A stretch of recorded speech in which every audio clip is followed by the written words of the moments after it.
How would you like to experience the thrill of never being held accountable for your actions? You could crush people like ants without consequence, or tear off their heads or limbs as you please. Believe me, such a life is but one small step away. What point is he trying to make? Freedom? But the freedom to kill? To do evil and get away with it? Why would you offer me that? The creation of a world is the ultimate scientific experiment. I have taken my research to the highest level, where I shall be not just a god, but also a servant to many sacred spirits. I shall heed the truth and perform holy deeds. A god's laboratory is the perfect playground, but it needs the right occupant to explore its full potential. Mortals are found everywhere one looks. Not so with Descenders.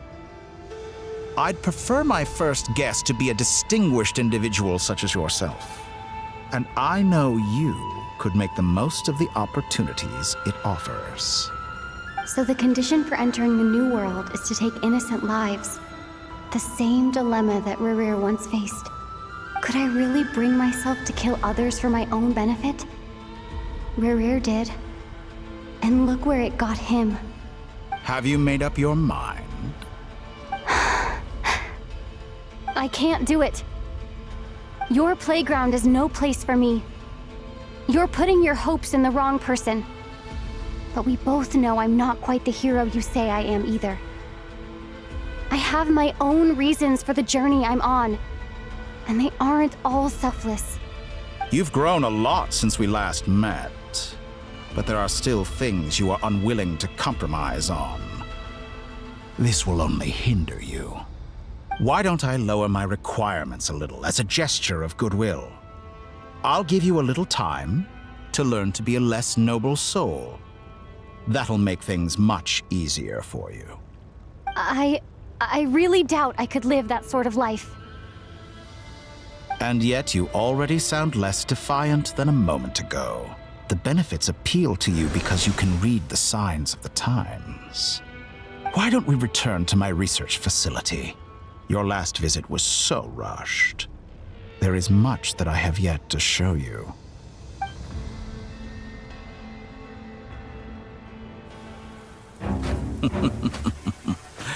Now to that question, Heroes don't attack from behind. Guess I'm no hero. This is most disappointing.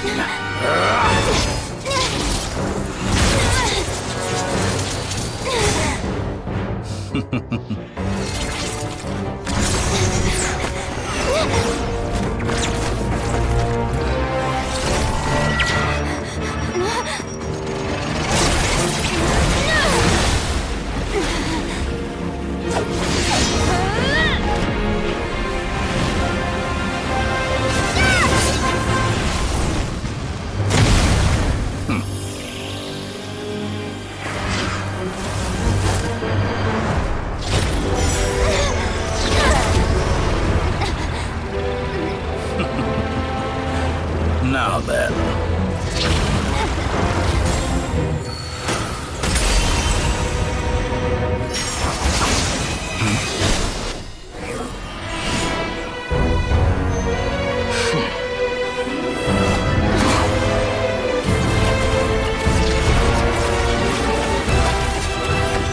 A new face.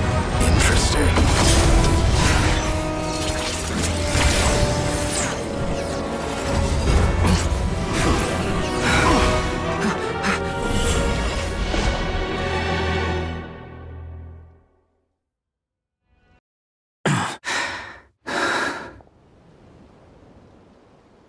You're still gonna call me Hack Guy after that, huh? I didn't see anyone else in there who needed saving.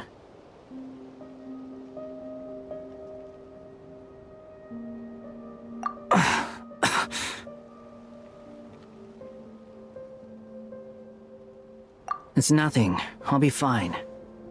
Why are you looking at me like that? Is it that shocking that I'd come to your rescue? I owed you a favor back in Sumeru. Now we're even. Distracting Dottore was tough, I won't lie. He's not gonna fall for the same trick twice. That was my one shot. I'd hoped to use it to take him out. Ugh. I never wanted to obliterate someone more than I do right now. Dottore doesn't recognize me, but his segments were originally made based on an analysis of my operational principles. I expect it's only a matter of time before he figures out what I am. So Dottore doesn't recognize Wanderer because he deleted himself from Irminsul. Did he really miss his only chance for revenge by saving me? Why the long face? Hey, I'm not blaming you, okay? And I'm not complaining either. Rescuing you and killing Dottore are equally important goals. Everyone would be pretty stuck without you. It's best you live to fight another day. How are you holding up? Are you all right? Hat Guy said to put safety first, so we agreed to run as far away as we could after leaving the energy field and only meet up once it was safe. You don't look injured. It seems that Dottore didn't do anything to you. All right. Rescue operation complete. Let's head back.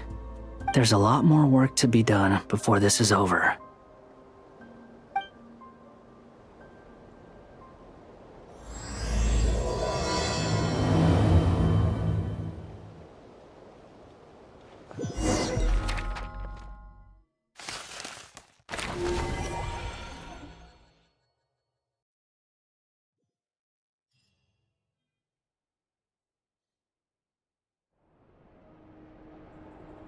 Understood. I will bear the Tsaritsa's decree in mind. I don't see what's so awesome about it, though. Does he really think everyone else is as immature as him? I'm not stooping to Tartaglia's level. I thought you might say that. How's your progress? Quite promising, actually. That alchemist Albedo gave me a few ideas. Remember how I asked you to look up some files for me? That stuff on the Nazi-Kreuz Institute. René de Petrichor and Jakob Ingold. Alain Guillotin despised René's theories and methods, but he never managed to come up with better alternatives either. So I adopted some of René's ideas. I thought Alain was like a father to you. He and René were mortal enemies, were they not? And what would you say if Lenny and his friends one day learned something useful from someone you utterly detested? I would applaud them for it. That would mean that they have surpassed me. For all we know, Alain Guillotin might have thought the same thing. Not that it matters, though. He's dead, and I'm alive. So it's my call to make. Once you die, it doesn't matter how great you were in life. Only the living get to decide what happens next. Hey, come on out. They're back. Huh?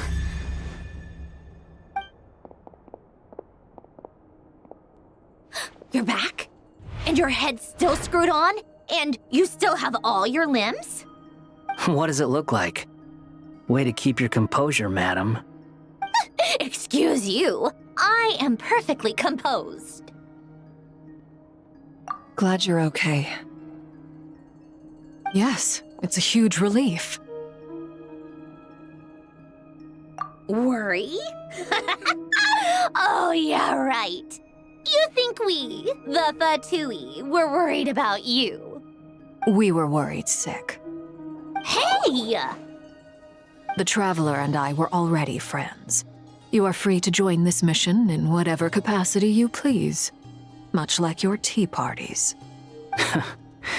It's a laugh a minute with you guys. I must say, I was quite surprised when Mr. Albedo told me he would need no additional aid. We discussed this on our way back as well. I am rarely so unequivocal, but in this case, we had full confidence in Hat Guy. He said he knew what he was doing. Albedo and I pretty much had to just wait outside on standby. Meanwhile, Hat Guy broke into the energy field and rescued the Traveler solo. You didn't have to mention that. Well, I'm thoroughly impressed. You are a force to be reckoned with, Hat Guy. Is she back? Is she really back?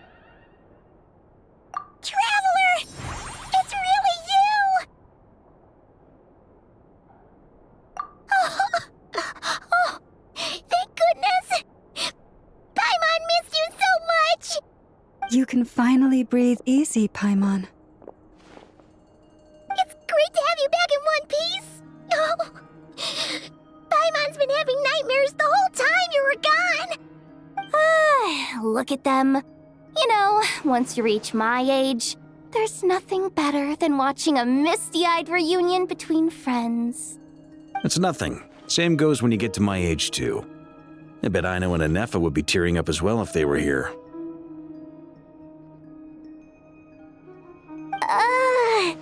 Varka, I'm not sure Nefer can cry. Oh, yeah, good point. Hey, your eyes are looking a little red and puffy. Come here, let's hug it out. What? Ew, no! No, thank you.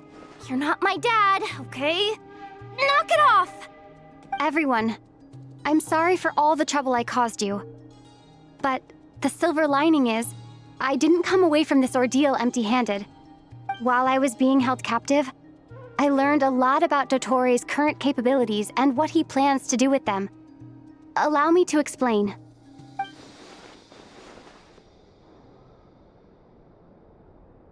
The 3 moon goddesses were even more powerful than we imagined. No wonder Dottore believes himself to be equal to the gods, maybe even superior. Utter blasphemy. While everyone was gone, Nefer and I made an interesting discovery, and I believe Miss Sandrone has something to share too. Ma'am, perhaps you could do the honors?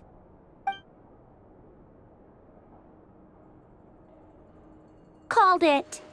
Getting rid of a pesky troublemaker like her is like trying to clean up after a crumbly cake. It always comes back to haunt you. Our next step is to find a way to bring her back. A place where time flows backwards, with no destination in sight. Surely it must have been created for a specific purpose. But I fear the answers are buried deep in Teyvat's history, held by great powers beyond our reach. It sounds like she's on a specific path through time, just traveling in the opposite direction to us. The question is, where does that path lead? Or will it keep going to infinity? We considered that question as well. Strictly speaking, time is not infinite. Indeed not. Every road has an end. Nicole! You sure loved quietly sneaking in mid-conversation. I do, in fact. It's something I've always done at our mages' tea parties. Quiet, mysterious, and persuasive. You wonder what lies at the end of her road. Well, just as the world has a beginning and an end, so too does time. And so, the end of the road is the moment that Teyvat was born. But where Miss Columbina will end up along this road, that depends on where this particular river of reverse time began. What about the original moons and the moon goddesses? Do they have a beginning too? All things do. In the beginning, no moons adorned the sky. It was the Dragon King Nibelung who raised the 3 moons into the heavens, and thus were the moon goddesses born. They were shadows of the planet, born to wield Nibelung's authority and oversee the world on his behalf. They were extensions of his will, manifestations of his majesty. But then one day, they disappeared just as suddenly as they had once been brought into being. Nobody knew where they had gone.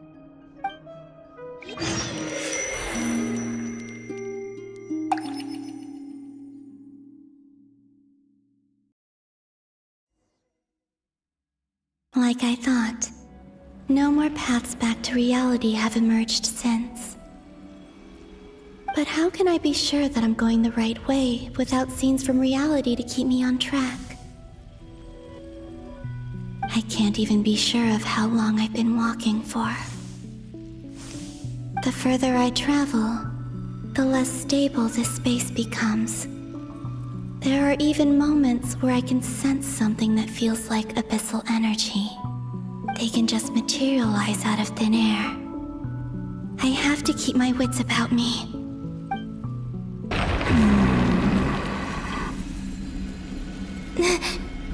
Is that the Rächer of Solnari? I can't believe he survived. How did he do it?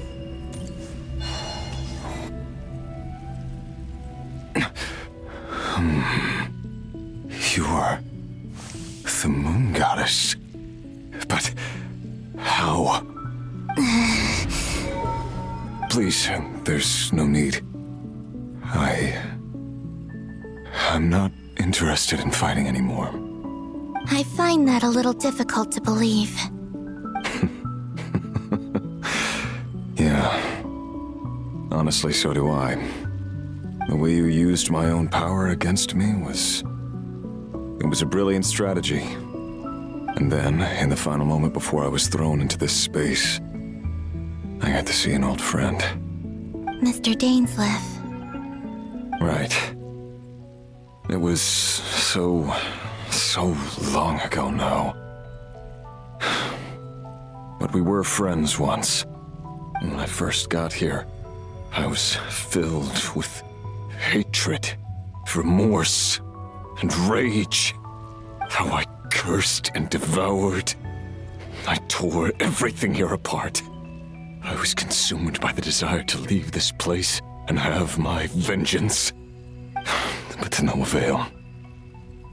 This is a place with no exit. This is the second time I've entered this space. Though I have no memory of the first. I was torn to shreds the moment I entered. But this time I survived. It must be partly because of this new body. And partly because of all the Kuvaki I absorbed in Nod-Krai. Are you the source of the abyssal power in here? Not all of it. Some is from when I first arrived here and tried to destroy everything. But there was already a degree of abyssal power here before I entered. And like a venomous snake baking in the merciless sun, it tried to slither into my shadow. Tried to? So, you rejected it? Yes. Because after that, the world suddenly became silent for a moment. What do you mean? The voices in my head, they were gone. And then, I saw her. Her? Tholindis. My former lover. Nefer mentioned that she saw a memory of Tholindis leaping into the moon's reflection. More precisely, I saw her afterimage. I'm sure the real her is long gone. She was just an ordinary Conrian. She couldn't have survived here for very long. Anyway, why have you come here? Didn't you know it was a dead end? If I hadn't escaped through the moon gate, my friends would have been in far greater danger. Oh, I see. Because of your power. The power of a moon goddess. What? You'd like to know how I know, wouldn't you? The one who resurrected me said so. I could hear a deep lust for power in his voice. Do you mean... Dottore? Dottore. So that's what he's called. He'd been collecting fragments of my body for a long time, all so that he could resurrect me at the moment of his choosing. I had no interest in his research. But being as corroded by the abyss as I was, we were aligned as far as hunting the moons and recovering my strength were concerned. So that's why the Wild Hunt suddenly became so active in Nod-Krai. When I left the Fatui in my weakened state, Dottore must have felt that his time had come. Moon Goddess, could I ask a favor of you? What? I know this is a lot to ask, especially from someone who tried to kill you. If you refuse, I won't fight it. But this is the only thing I desire now. Nothing else matters. What do you want? I'd like you to take a message to Tholindis for me. Tholindis? But... Yes, she's dead. But like I said, I saw her afterimage. I can sense that some part of her soul remains here. Far, far ahead. Why don't you go and speak to her yourself? I can't. I don't know why, but I can't move freely in this space as you can. All I can see is a glimpse of her walking away. Just like the moment when I last saw her in life. In return, I will clear these abyssal obstacles for you. No, not in return. I'll clear them for you. Whether you want to help me or not. It feels like something I ought to do. Why? Yeah. Why, indeed. I've been asking myself that question a lot recently. Why did I do the things I did? I'm tired of it all. Tired of the person I became. People used me. And then I turned around and started using others. I hurt a lot of people. I think I grew tired of it long ago. But I wouldn't admit it to myself. And ultimately, that's how I ended up here. What do you wish to tell her? All of it. My past. My mistakes. Everything that happened after we were separated. Is it okay if I give her the abridged version? Yeah, I'm sure there's plenty you can skip over. Just tell her the important parts. Whatever you think that means. Like the part where you relentlessly tried to kill us? It's up to you. Love demands honesty. But my relationship with Tholindis was built on lies. We hid too much from each other. But after living my whole life in the shadows, I don't want to hide anything anymore.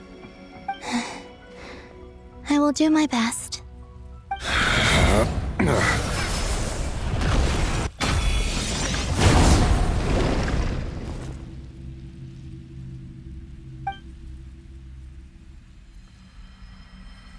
There. The abyss will no longer stand in your way. Even though Mr. Dainsliff felt he had to fight you, I think he still regarded you as a friend. Dane? He said that you betrayed him. But he also felt great remorse at never having understood what you were truly going through. Why tell me this? Because... if he'd known that someone could take a message to you, I believe that's what he would have said. Thank you. It means a lot. I know this will sound strange coming from me, but... don't die, Moon Goddess. I can tell that you're determined to get out of here.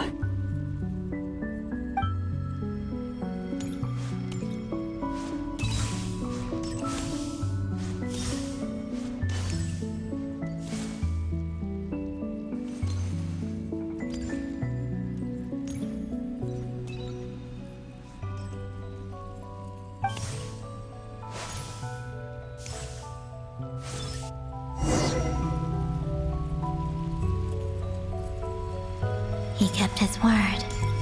The abyss is no longer obstructing my path.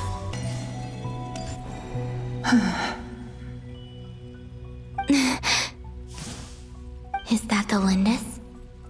She wasn't far off at all. And yet, they can never meet. Hello, Miss Tholindis. Who are you? How do you know my name? I've never seen anyone else here before. You can call me Columbina. I promised Rächer that I'd bring a message to you. Rächer? My Rächer? Is he well? He's doing better than he was. Better than he was, huh? Sounds like he's had a pretty rough time. Others have had a rough time on his account too. In many cases, their time ran out because of him. And I'm not just talking about the children of the Crimson Moon. So, things got worse before they got better. Could you tell me what happened, Miss Columbina? Are you sure you wish to know? Yes. This is my opportunity to learn the truth. No matter how hard it is to hear, I have to know. I admire your courage. However, time is short. I cannot stay here for long.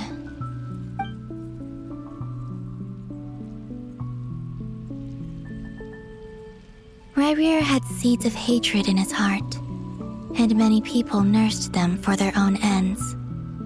On some level, everything he did was to try and find a way to see you again. But in the end, he came to regret his mistakes. He wanted to apologize for hiding his past from you. Beyond that, he did not say specifically what it was he wished to convey to you, but I'm sure that you've always been on his mind. You are what has kept him going over all these years.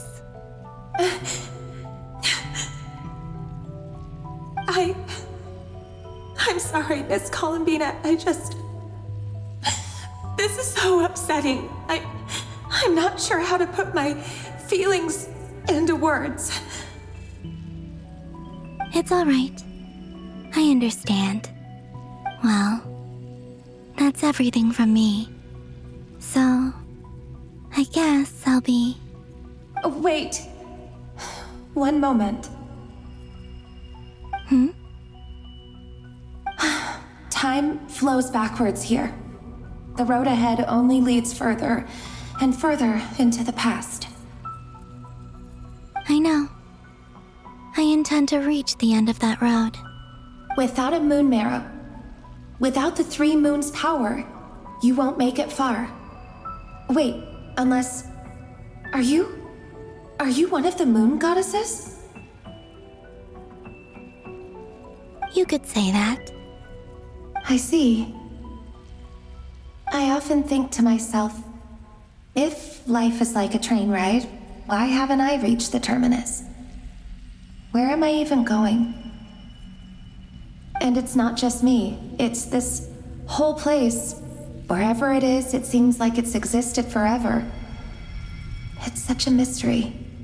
Where is it going? I must seem so ridiculous.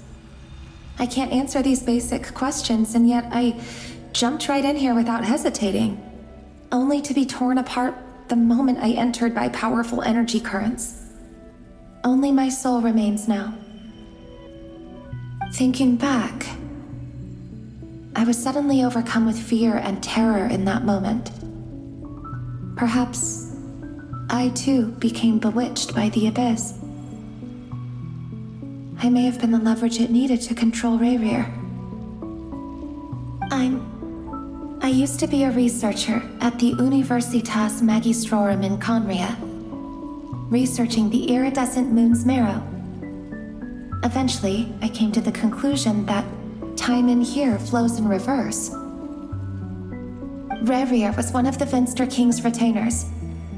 With me, he was in an impossible position. It plagued him constantly. I wanted to help him escape his lot in life. I wanted him to be happy, so I thought I'd use this place to return to the past. At the time, I thought I could just go back to the day that the Vinster King first found the prince. It was only after meeting the prince that the Vinster King started going too far with his research into the abyss. That was the day all of our woes began. I thought I could stop the king from ever meeting him and solve everything. I couldn't kill the Vinster King himself, so I had to find another way to save Rächer. That's why I wanted to go back, to kill the person who had brought new possibilities to our realm. I'm sure it was a futile endeavor, but the abyss probably enhances the basest human desires. So I naively hoped I could change everything. But I was simply too weak. Like a speck of dust against the whole universe. Look at me. I didn't even survive the journey here. Not physically, at least. I know I'm never getting out of here. But you're different. You can make it, and I want to help you. I owe you that much. How do you plan to help me? Have you noticed the golden energy that exists here? Based on my past research and my observations since coming here, I believe they carry you forward faster. I can share what I've learned and help you understand the pattern in which this energy appears.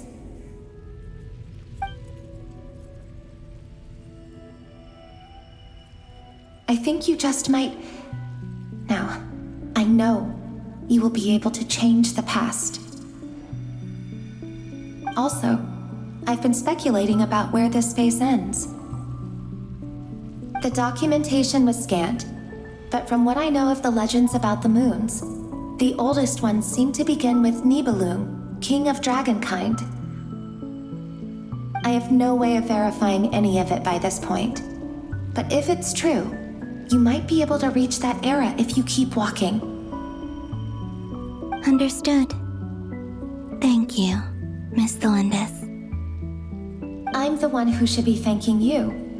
If you hadn't entered this realm of everlasting death, what use would my deductions be? Thanks to you, they have some meaning. About Rächer, I'm so sorry. For everything. It wasn't your fault. That's not true.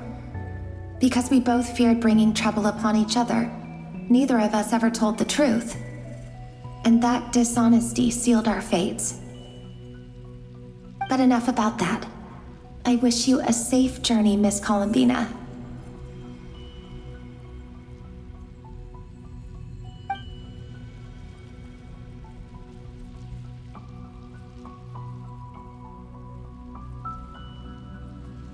And may the outside world never have to experience pain like this again.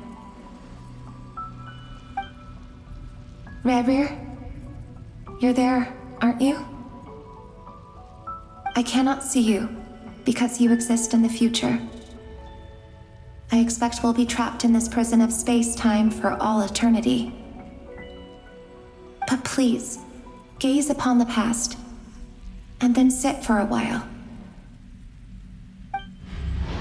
Let's find a place to sit down together, just like we did when we first met.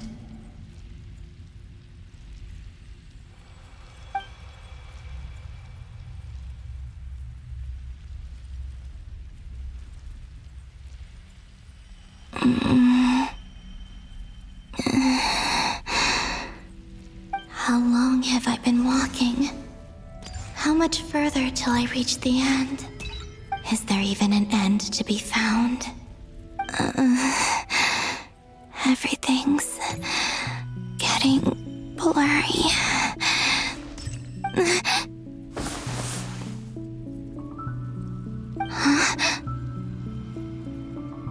Are you all right, little sister? Have you come from the distant future?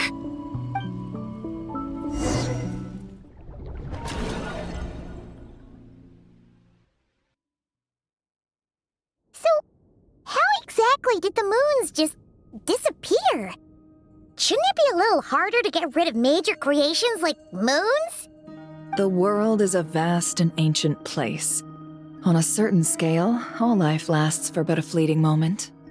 Miss Nicole explained that the moon goddesses likely perished in the War of Funerary Flame. The moons themselves were also destroyed at that time, save for the Frost Moon, from which a new moon goddess was later born. Am I missing something then?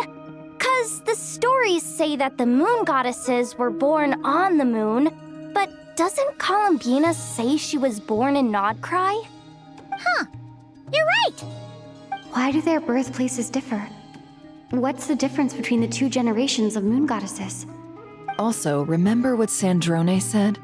Her scans detected 4 moons. In other words, 4 moon marrows. Technically, the result of the scan means that 4 moon marrows were detected and positively identified as moons in that moment. In other words, this piece of information alone isn't enough for us to know how Miss Columbina is doing right now. Yep. We have no way of staying up to date on whether she's dead or alive. She's on her own for now. But at least she's trying her best to get back to us. Yeah. She's a tough cookie. And a sore loser, too. We have to trust that she'll find a way. Because we really need her power. As much as it pains me to say it, we've got no chance of beating Dottore in a straight-up fight. He's much too powerful. It wouldn't even be close. That maniac is going to devour everything in his path until he reaches us. We need to find someone or something that can stop him before he does anything worse. I'll be frank. Our only hope of defeating this false god is with a real moon goddess on our side. I'm not just saying this because Columbina's a friend and I want her back safe and sound. It's just the truth. And I know that even she was no match for him when he attacked, but I don't have a better solution. We're not giving up on saving her, whether she can defeat Dottore or not. Right. Don't worry, Miss Sandrone. We're all aligned on saving Columbina. No one's trying to argue that we can only justify saving our friend because it will help save the world. This is about multitasking. We want to save both. So, she's more than just a moon goddess to you guys? Absolutely. Duh! She's part of the gang! And you are too, you know. Yes, I know. You don't need to labor the point. I knew that the moment I came running over with my documents that I was part of the in-group. I mean, if Arlecchino can fit in, I certainly can. Anyway, as for how we get Columbina back, I've been working on it constantly. But I think I'm still lacking certain information about the moon. I'd probably get there if I could continue my calculations, but the problem is, I've run out of computing power. Computing power? You mean you need more energy? No, the issue isn't energy, it's processing power. There's so much data to get through that the whole process has just ground to a halt. That's a tricky problem. René de Petrichor of the Nazissenkreuz Ordo once foretold the fate of the world. But I don't know how he did it. My guess is that he used the primordial sea's power. However, that won't work for me. His methodology was vastly different from my own. What's worse, they're incompatible. And to top it all off, we can't even leave Nod-Krai. Ugh, this is so annoying. If I'd known we'd run into a bottleneck like this. Well, no, the design bureau's a bust as well. Curse that Dottore! Couldn't have made this harder for me if he tried. Oh, what do we do then? How about we grab a bite to eat and take a break? Maybe something will come to mind after you've cleared your head. You don't get it, do you? I'm trying to calculate the fate of an entire world here. And I need accurate results, not vague prophecies. Where the heck am I gonna find the computing power for that? Anyway, time to shelve the discussion on technical difficulties. Being a killjoy isn't very ladylike, after all. Either way, we've done what we can. Rest well, everyone. Remember to let us know if anything new comes up. Hat guy? Is he hinting that we should talk outside? Let's go somewhere a little more private.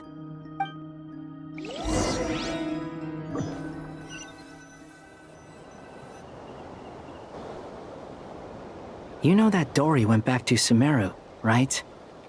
Yeah. She mentioned she was planning to head back. Things aren't looking good for Nod-Krai. She's gone to spread the word so that Sumeru has a chance to prepare for the worst. From what I know of Dottore, there are two possible reasons why he hasn't made a move yet. One is that he's still working through some kinks in his new powers. The other is, he wants to see how we're going to react. He'll easily devour everything eventually, so I guess he's in no rush to make it happen. The first false god he made was me. Now it's his turn. Even though my records were erased from Irminsul, Dottore's ideas haven't changed one bit. He once told me that becoming a god was like turning yourself into a hungry wolf or giant serpent to devour the moon. Clearly, he began studying the moon goddess's powers long before he even tried making a god. He's always wanted to get his greedy hands on divine authority one way or another. And in the end, he devoured the moon where I failed. In the desert of Sumeru, there is a chessboard built by King Deshret, also known as Al-Ahmar. I don't know if it was a real game, or if he was just trying to challenge his servants and citizens in some way. But creating games and setting rules, gods do that as a matter of course. That's the kind of power Dottore craves. Now he has the Trilunar Authority. His power is leagues beyond the common people. I don't think there's any point in other nations rushing to the front line. They're better off focusing on defense and hoping they can fend off any threats that spill out from Nod-Krai. Either way, Dori will inform Lesser Lord Kusanali, and she will contact the other gods in turn. The Seven will have some recourse available. If nothing else, their protection should keep the rest of the world from descending into chaos as quickly as Nod-Krai has. So on the bright side, even if Nod-Krai is doomed, your friends in other nations won't be in any immediate peril. That's good to know. But I'm not ready to give up on Nod-Krai yet. There's a word for people who refuse to let anything go. It's called being greedy. Maybe it sounds greedy to you, and probably naive too. But whatever you call it, that's what gives me the determination to keep fighting. Battles are fleeting, but the will to fight is a long-term commitment. Give up for even a moment, and your resolve will shatter. Why do you always feel the need to do the right thing? No one is born to be a savior. I mean, who's gonna criticize you if you fail or give up? Don't take this the wrong way, but Dottore said something similar to me. I guess the Fatui attracts people who don't believe in saviors. Not necessarily. It's less about belief for me. I just want to know how determined you really are. After all, I don't owe anything to anyone else here. Only you. You look kinda worried. If your arch-nemesis was about to achieve their ultimate goal, I think you might feel a little worried too. That's true. Dottore is about to become an omniscient, omnipotent deity. That's gotta be a bitter pill to swallow. Still, you're calmer than I expected. Obviously. I have to admit that my past self was a reckless fool who misunderstood not only the point of revenge, but how to achieve it. And as much as I want my vengeance, I know I'm not gonna get it by acting alone. If the world's taught me anything, it's to think before I act. Too bad it never taught me any other virtues, though. So, I am going to destroy Dottore, no matter what it takes. So, what's your plan?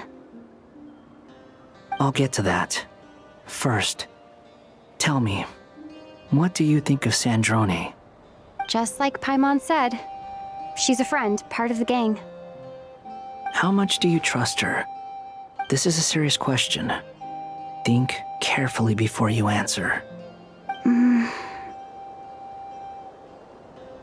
Although she's with the Fatui, she has her own values and she's helped us a lot.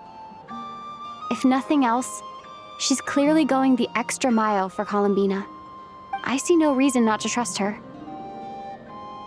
If you say so. In that case, the three of us need to talk. I have some thoughts about her computing problem. It can be solved, but it will come with a cost. How much? If I can afford it, I'll cover it.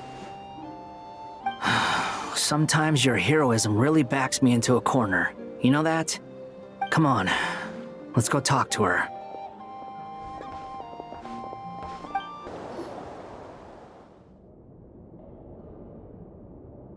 Miss Sandrone, Traveler. Hey there. Paimon's here too! She was just helping them sort through their things. How did your chat go? That was fast. The call only just ended. Well, you said it was urgent, so we got here as quickly as we could. Albedo, I have some alchemy questions for you. I see. Looks like my knowledge proved useful after all.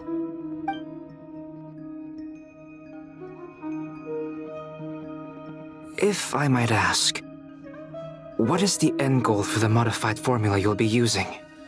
I needed to predict the future of the entire world. But I've run into some teething issues since trying to implement Renee's theory of the 4 Orthants. I see. I'll have a look at it. Still, computing power is the real issue here. How do you plan to solve it? About that, it's been sorted. Oh, with the Traveler's help? Actually, you're not wrong. She found the person with the solution. Was it Hat Guy? Yeah, it was him. Wow! Go Hat Guy! Seems like all that time studying at the Academia is paying off big time. But where is he? Wasn't he the one who asked Albedo and I to come here? Come with me.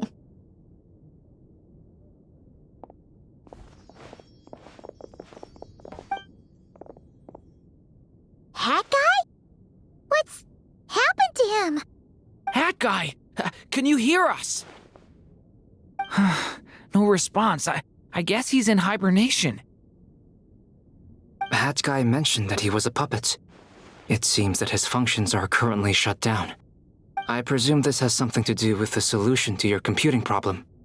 That's right. He and the Traveler came to see me. Wait, what? You have a solution? Would you calm down? Why do you always react so hysterically to everything? Excuse me? How would you know? You shouldn't be so quick to judge complete strangers. It's very bad manners. Oh, please. It doesn't take that long to figure out that you have a temper. Where does a mere student get that kind of confidence? I've actually published more papers than you. Not that status counts for much. Even Paimon's applied for academia admission. Huh? Are you serious? See? This is why I can't be bothered to explain myself. She recognizes no one's skills but her own. Okay, fine. I'll hear you out. So, tell me, how do you propose to solve my computing power problem? This world itself is constantly processing all kinds of information. If it's the world's future you're trying to calculate, you need a processing device that's designed to cope with that volume. Easier said than done. Only Irminsul can handle that kind of... Wait, is that what you're suggesting? But surely we can't just plug my formula directly into the ley lines. You should be able to tell that I'm not human, right? Yeah, I noticed. The technology, though, seems pretty ancient. Very different from Fontaine's. It's a completely different system. Conrian, to be precise. I'm what they would have called a puppet. Puppets need an energy source and processing power. The artisans who built them sought out the materials most suited for that purpose. You? Do you mean... The Traveler and I have talked it over. She's willing to vouch for you. So, I'll allow you to borrow my core for your calculations. It was built using wood from a silver-white tree, which makes it a small part of Irminsul. Conrian technology and Irminsul wood. Who in the world could have built you? Are you sure about this? A puppet without its core will cease functioning completely. And if it's left in that state for too long, it might not recover. You could die if you do this. You do realize that, don't you? I can put 2 and 2 together, yes. No need to rub it in. I won't lie to you. This has never been done before. I cannot guarantee your safety. Doesn't matter. I'm prepared for the worst. Did you two actually talk this through? Is he... Are we really considering this? Yes, we discussed it. The bottom line is, he trusts me and I trust you. Let's give it a shot, shall we? Honestly, I have no clue where this kid even came from. But for whatever reason, he lent me his core to use in my formula. I'm very close to finishing my calculations now, and the core is currently in use. So I'm sorry, but I can only show you a sketch right now. This is what the core looks like. A silver-white branch. It certainly matches the legends told about Irminsul. Is Hat Guy gonna be okay? He's not gonna die, right? Right? In theory, he should be fine. As long as we put his core back in time. Beyond that, all I can say is that I'll try my best to avoid risk and make sure the core doesn't sustain any damage. I think I know why you called us here now. Someone needs to watch over his body and make sure it's protected until the process completes. Correct. He said that the only ones he trusts here are you two, and the Traveler. And the Traveler will have other work to do. He will have our undivided attention. Aw, Hat Guy. On a more positive note, things are progressing steadily on my end. I'll call everyone in for a meeting once the results are out.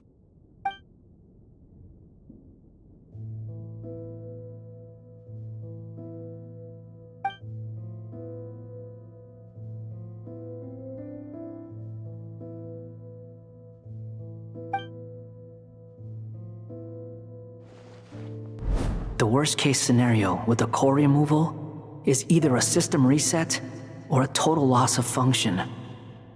But I'm not afraid. A quiet death should have been my fate long ago. A core is completely different from a heart. It's like another vital organ entirely. I never believed it could be a true replacement for what I sought. But in the end, it turns out the core was more useful to me. Pretty funny when you think about it. It's like the punchline of my entire life. Do you think there's any difference between a puppet and a human?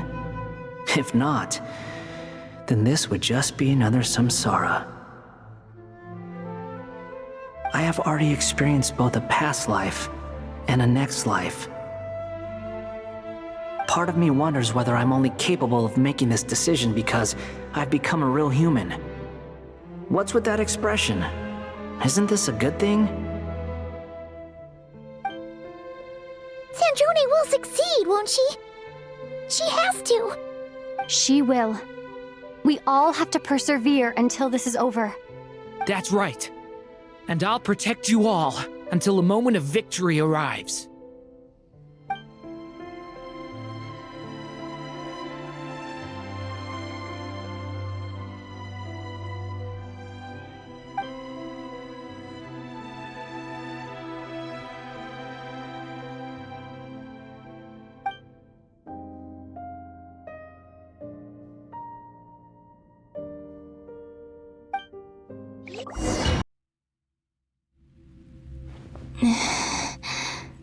Who are you? Call me Sonnet. You have the same power as Canon. Sonnet. So, you're the goddess of the iridescent moon? Oh, goodness.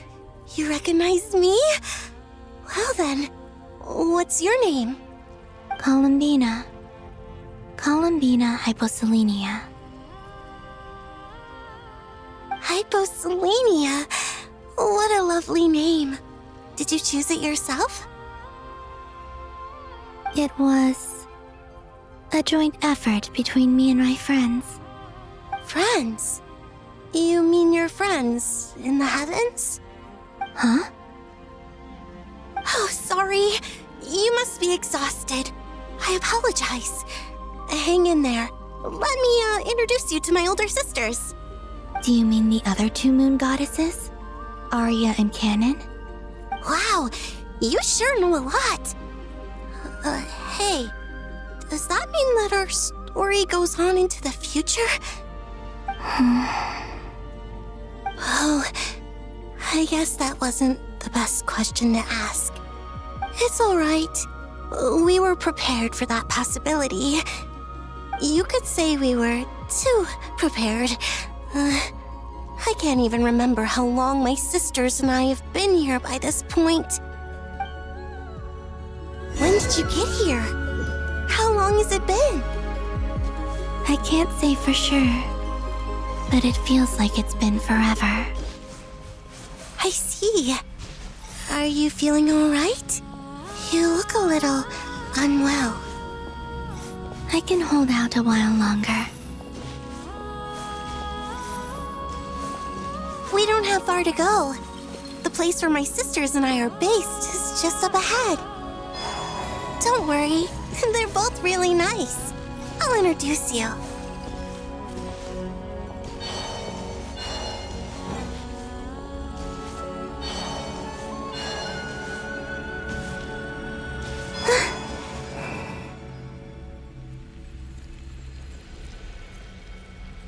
Sisters! I'm back! And look who I've brought with me.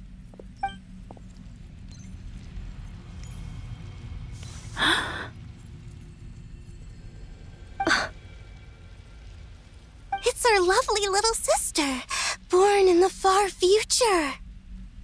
The pleasure is all mine.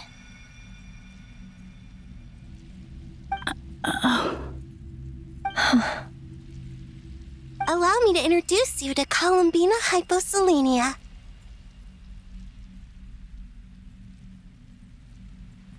This is Aria, the goddess of the eternal moon.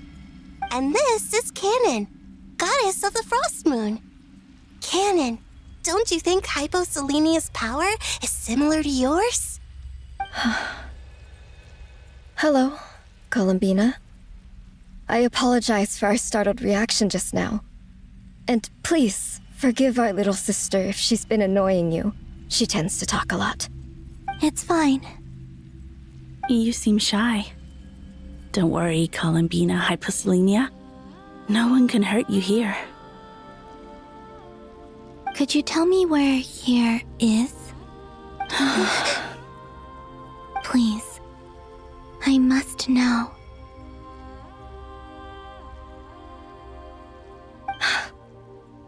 My dear sister, This is where Teyvat's original ruler, the Dragon King Nibelung, imprisoned the moon goddesses. What? You're scaring her, Canon. No, I'm fine.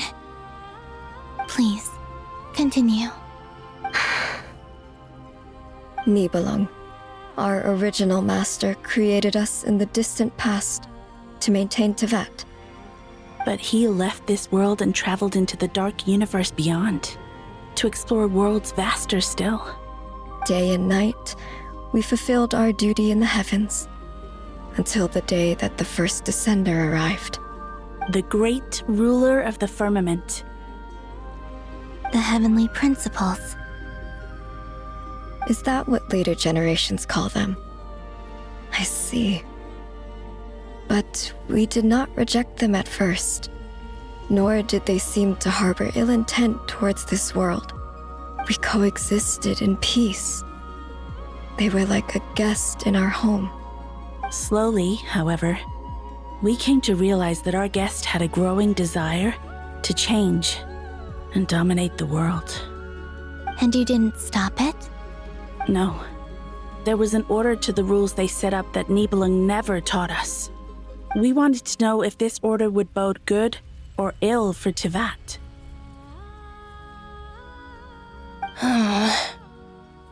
All right. Canon and I wanted to know. Sonnet was against it from the outset. Later, we discovered that this great ruler of the firmament bore an almost paranoid hostility toward the desire of certain life forms to seek power. Or perhaps they feared them. They would even cast down celestial nails as manifestations of their power, to punish the civilizations of the world below. Only this was far beyond mere punishment. Right. Their rules brought order, but the price people paid for merely testing the limits of those rules was far too great.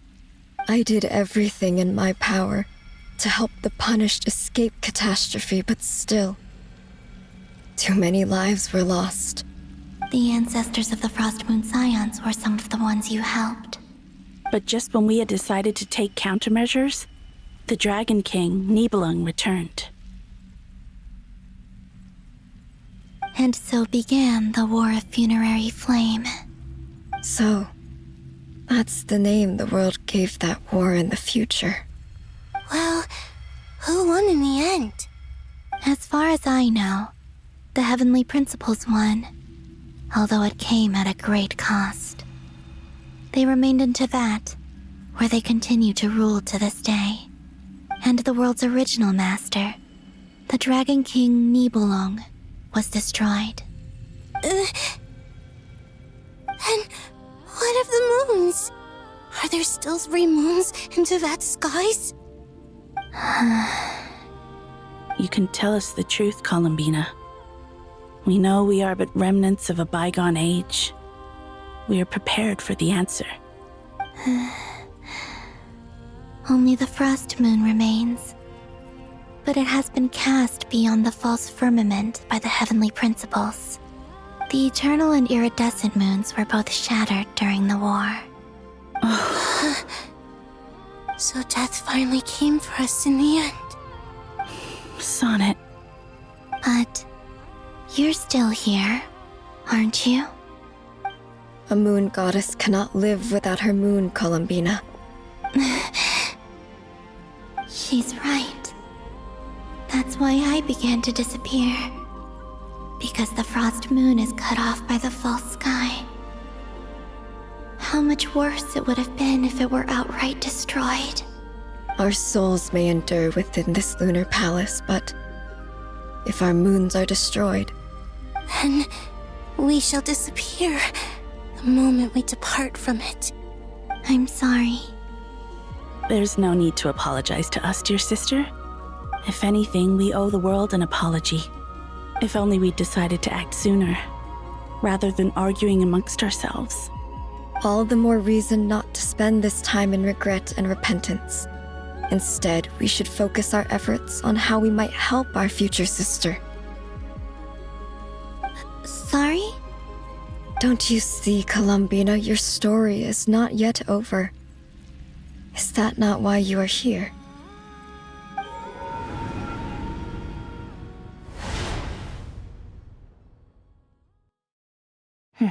It's done. Initiate numerological array. Continue running primary process. Calculate the world's fate through extrapolation. And identify nodes of potential change. Secondary process, scan for moons. Still 4. The number of moon marrows hasn't changed. Wait, let me think. Is it possible that there's something I've been misunderstanding about the moons all along?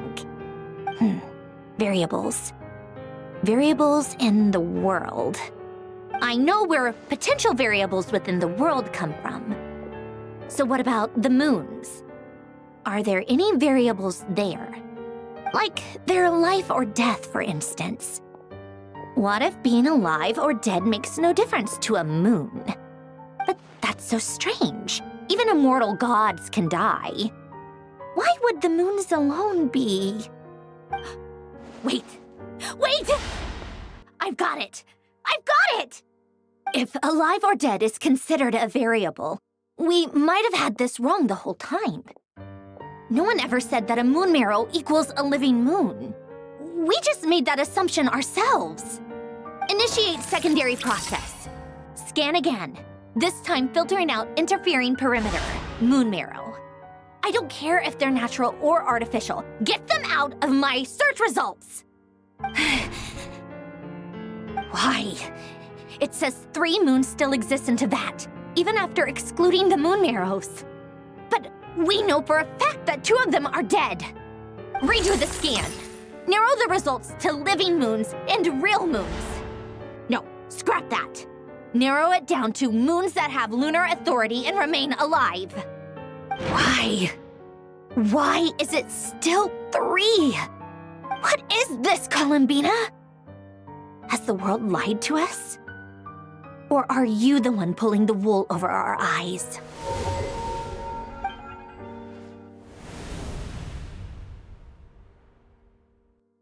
So, you think that the moon's reflection might be where Nibelung imprisoned the 3 moon sisters? Yes, it would explain a lot, such as why that space would respond to a moon goddess's power, opening the moon gate at her command. It would also explain why Miss Columbina has been unable to leave, and why time flows in reverse there. In the messages she sent, Columbina promised us she'd find a way to return, but we have no way of knowing how, when, or where this might happen. The fact that she still has yet to reappear in this world indicates that returning from that place is no easy feat. We cannot afford to simply wait for her. So you're saying, if she could return by her own power alone, she would have done so long ago. Yes, she certainly wouldn't leave it to this late stage when it's so touch and go. I've been giving this some thought, and I've come to believe that Luonnotar might be an anchor that she left behind, as a sort of future waypoint. This could also explain why Luonnotar is always by the traveler's side. Sounds like a plausible theory. If that's the case, there must be some criteria we need to fulfill to allow Columbina to return to the present. The question is, what could they be?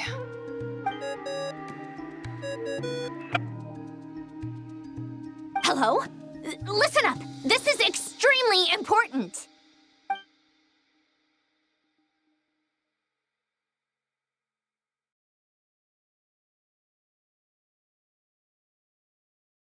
Not only is Columbina alive, but she may well exist in a form unimaginable to us. I'm still unclear on the details, but she's done something truly inconceivable in the past. And the clue to what she's done lies in the moon and Teyvat sky. Truly amazing. Oh, I'm so delighted for her. I'm sure we all feel the same. And I'm sure Columbina is ready to get back here and fight by our side. I'll keep my calculations going and try to find some way of coordinating with her.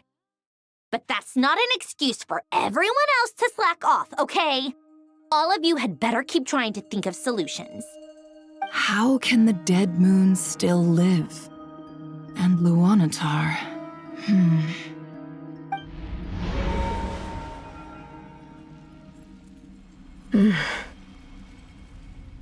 It's hard to believe that's what will happen in the distant future.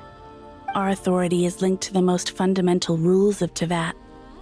I suppose it's no wonder that many would covet that power. I didn't realize that when you said friends, you meant people who live down in Teyvat. That's so lovely. I always wanted to go down there and have some fun.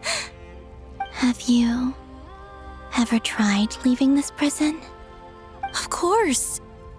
Between us, we've tried everything. But no matter where we go, this space will eventually bring us back here. It's like the center of a whirlpool. Everything ultimately converges here, at the moment when Nibelung imprisoned us. In that case, have you tried using any of those pathways that connect this space to the real world? Sorry? What are those? They're passages through which you can make small-scale changes to reality by using Kuvaki. Or am I the only one who can use those passages? Because part of my soul remains in reality. Kuvaki. What is that? You don't know? It's a unique kind of elemental energy found only in Nod-Krai, the land from which the moons arose. Oh. Well, it's true that the moons first rose up from the part of Teyvat you say is called Nod-Krai. But there is no difference in the elemental energy between there and anywhere else. What? Could you show us some of this Kuvaki? Hyposelenia? Maybe if we see it, it'll make more sense. Okay. Isn't that just your power? What? But it's everywhere in Nod-Krai. In the air, in the land. Even the creatures who live there have adapted to its influence. How curious. This Kuvaki certainly did not exist anywhere in the world before we were imprisoned. Let alone influence living creatures. So, how exactly does it affect them anyway? Can they float in the air like us? This is so strange. Why would their reality differ so much from mine? Columbina, you're looking for more than just a way out of here, aren't you? Yes. If I am to help my friends, I will need trilunar authority on par with that of our foe. You mean... you'll need our power? This sounds extremely risky. The Three Moons' powers are not mutually compatible. Concentrating them into one goddess will be a very painful process. And if anything goes wrong, it could tear you to pieces. I know. But I'm willing to take that risk.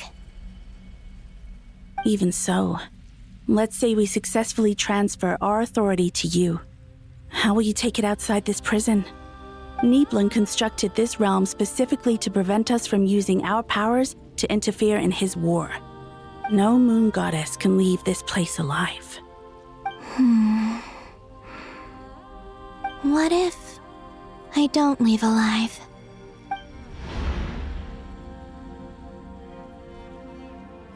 Where do we even start? How are we supposed to figure out what we're meant to do to help Columbina?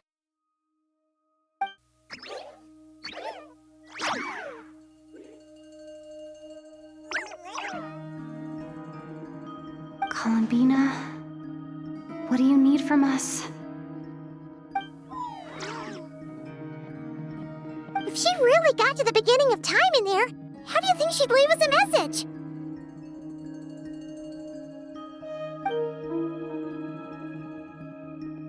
You don't think she'd write it down on a stone tablet somewhere in the hopes that we'd find it, do you? Seems unlikely. Columbina may not talk a lot, but she thinks deeply about issues like this. Let's review what we know. This is the Columbina who fought alongside us against the Rächer of Solnari, and with whom we celebrated Moon Prayer Night. She knows our personalities, our ways of doing things, even our unique strengths and abilities. So, if she wanted to tell us something from a long, long time ago, what would she do? Oh.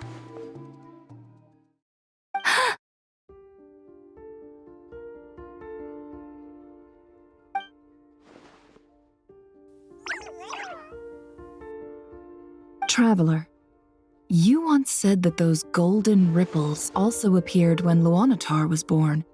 What if Columbina left Luonnotar here, not just as an anchor to the real world, but for some other purpose?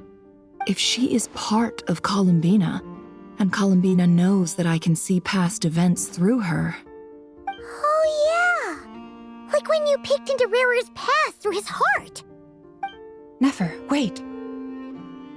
If you're right about this, and you can really see past events through Luonnotar, your eyes, they'll... Oh, I know. Looking at Rächer's past in Conria was already enough of a strain on my eyes. Looking this far back into the past, it'll surely blind me. But it's our only chance. This is the only way. Boss. We spoke about this once, a long time ago. Do you remember what I said, Jahoda? The day I lose my sight, the Curatorium of Secrets will be yours to run. But...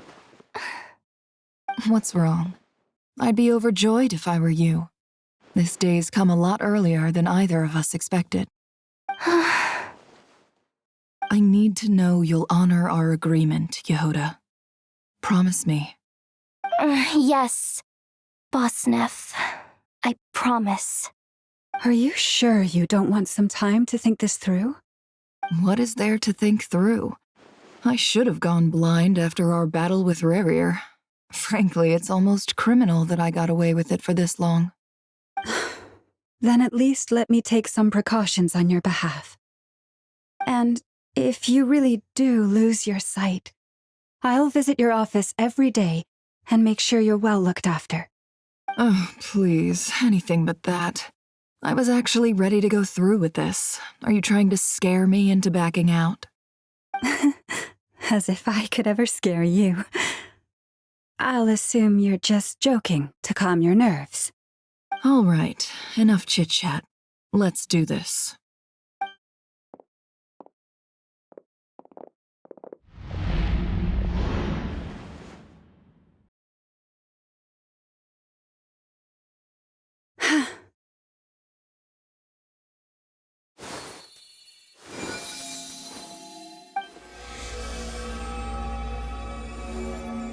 All done. Good. Now give me some space.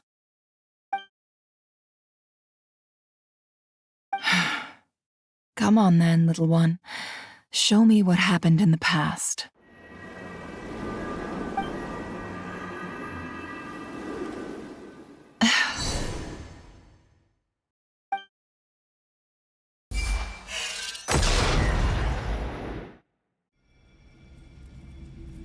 Between the Trilunar Authority, Kuvaki, and the sole-surviving moon, the Frost Moon, I think I might know how to get back. But I will need my sister's help. Time to go talk it over with them.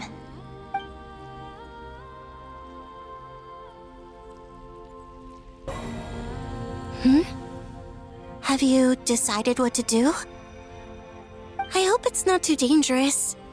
You really scared me when you said that thing about not leaving here alive. Come on, let's go find the other two.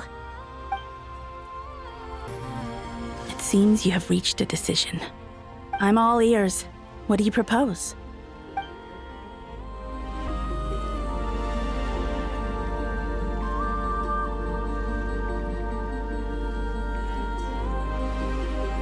Have you figured it out, Columbina? Tell us, how do you plan to leave this place? I intend to die here, in this moment, and then be reborn in the future with the help of my friends. What? What are you saying? How can the dead be reborn?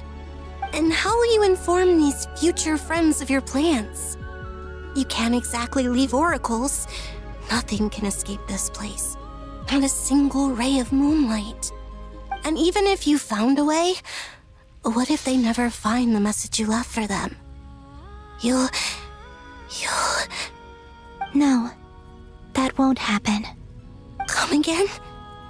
They will find my message. I'm sure of it. I'm not following. How exactly will you achieve this? It's quite simple, really. First, I will leave my soul here.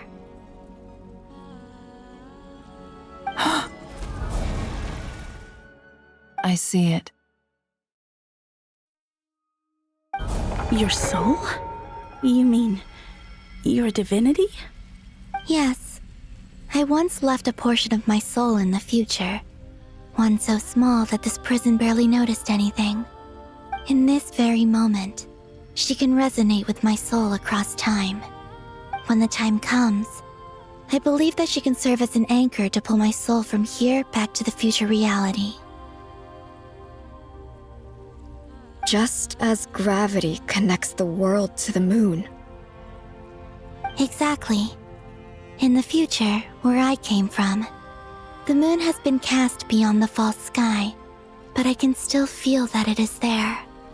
In a similar way, I can feel a connection to the soul fragment I left behind even now. My friends can use it to detect my presence. But how do you just leave your soul here? Is that even possible? On my way here, I met an ordinary mortal who entered this place long before I did. Her body is long gone, but her soul remains. And before that, I encountered an old enemy whose entire soul survives here intact, while the power that once corrupted his body has faded away. So, perhaps this space is specifically designed to imprison divinity and authority, but not the physical body.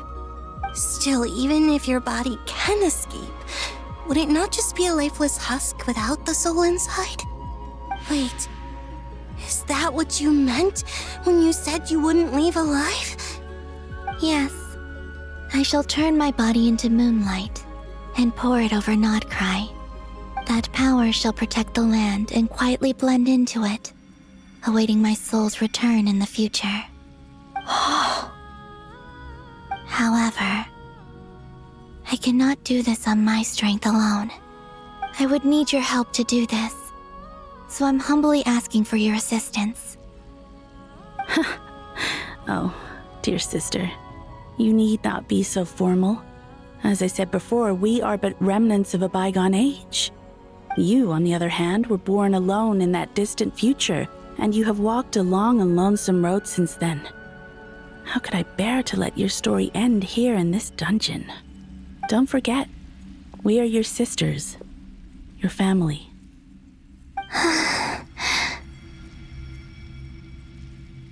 Aria's right. Actually, I've always wanted a little sister.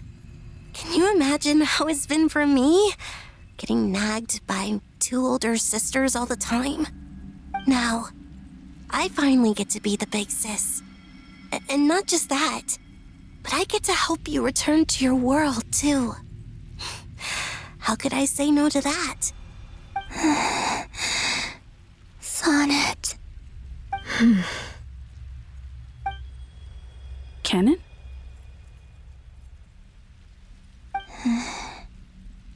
I'm sorry. I know this is a bold request. The Frost Moon is rightfully yours, and it remains intact. Oh, no, please, don't misunderstand me, Columbina. I was just thinking back on the years that the three of us once spent together, you cannot imagine how happy I am to hear of the future world you describe. The Frost Moon Scions, your lovely, kindly friends. For the three of us, whose purpose in life was to maintain the peace in Teyvat, it is a great relief to know that the people of this world live in such an abundant future. If your plan can save them and save Nod-Krai, I will gladly give you all that I can. Besides, the three of us have been together since the day we were born. I could never abandon them to live on alone without them. Canon. Still, I do have one question I would like to ask you before we proceed. Certainly. What is it? Why do you cover your eyes?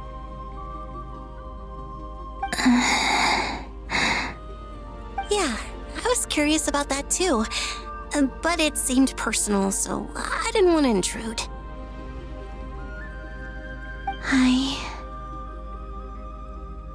There was a time when I refused to look upon the world. I believed it was full of nothing but lies and falsehoods.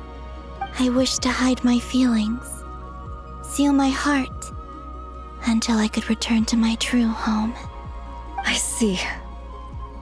Perhaps that decision saved you from ever having to see the false sky again. But at the same time, you likely missed out on many true and precious things, like the smiles on your friends' faces. Promise me this, Columbina. When you return to the future, open your eyes, take a look at the world around you, and see your friends. I'm sure that you know this already, given that you long to return, but that is your true home. Give me your hand, Columbina. Aria, Sonnet, you too. Okay. All right.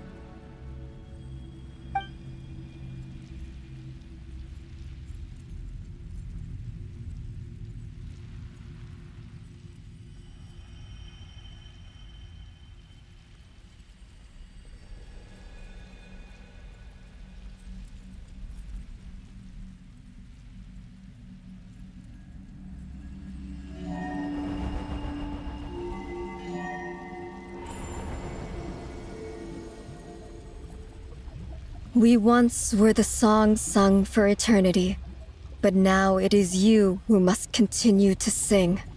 We once were the tides in the great river of time, but now we subside, and you arise. We were the messengers of madness and inspiration, but now the lies have faded, and your truth must endure. We are souls awaiting the sun. You must return to be with those who smile when they see your face.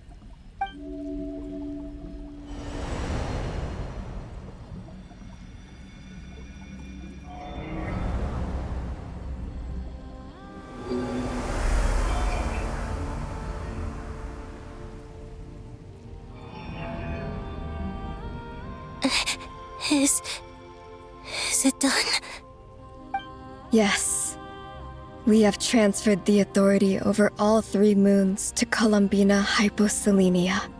From this moment on, she is the Trilune Goddess, the one and only moon goddess of this world.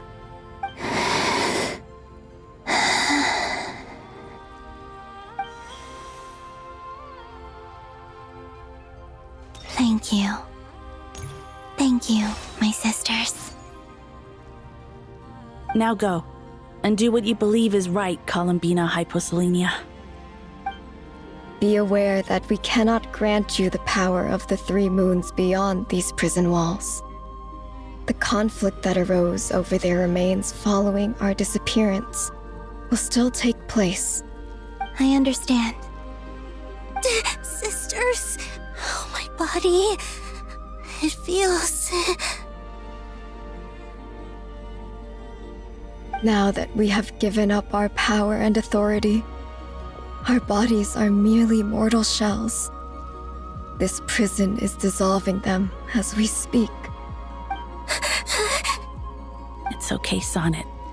The end must come for every god, just as it does for every human. That's all this is. The final destination of our lives. Canon and I will be by your side the whole way. We have one final request, Columbina. Could you use the Three Moons' power to send us back into the real world? Now that we have lost our powers, I doubt this space will seek to hold us further. It's just... we would like to spend our final moments together in the only place we ever called home. Of course. Gladly.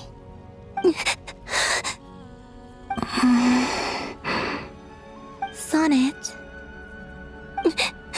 Yes? Don't... I wish I could tell her not to give in to the abyss. Not to be afraid. But is this really what I should say at this moment? Don't forget. I'm so glad to have a big sister like you.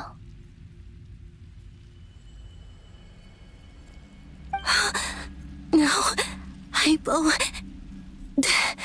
Thank you. I'm okay. I'm not afraid.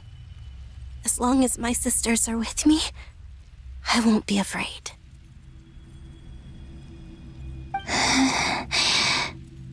It looks like this is goodbye, sisters. Goodbye, Columbina. Take care of this world in our stead. I will.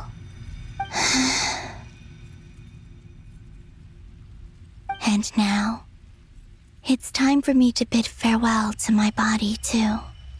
May it become the moonlight that keeps Nod-Krai company through the long years ahead. So this is why Nod-Krai was not always home to Kuvaki. It only appeared after I poured my body out upon this land, and only this land. Kuvaki responds to me because it is me, my body, answering the call of my soul. And the golden energy I've encountered on my way here was, in fact, that very soul, which I am about to leave here to guide me. O power Trilune, eternal moonlight. I, Columbina Hyposelenia, lay aside my body. Let it be cast into the dark night to illuminate the future. May it be a companion to all who dwell beneath the moon.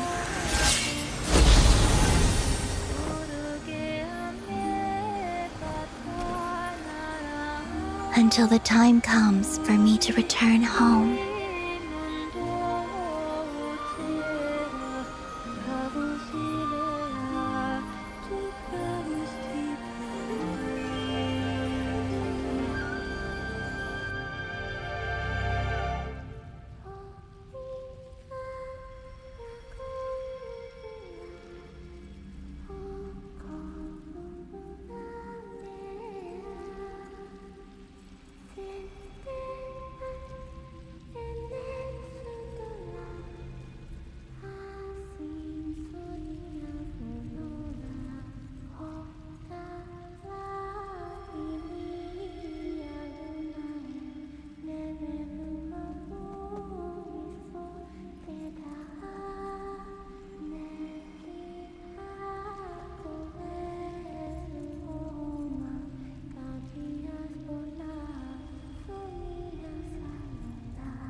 Were we even allowed to see that?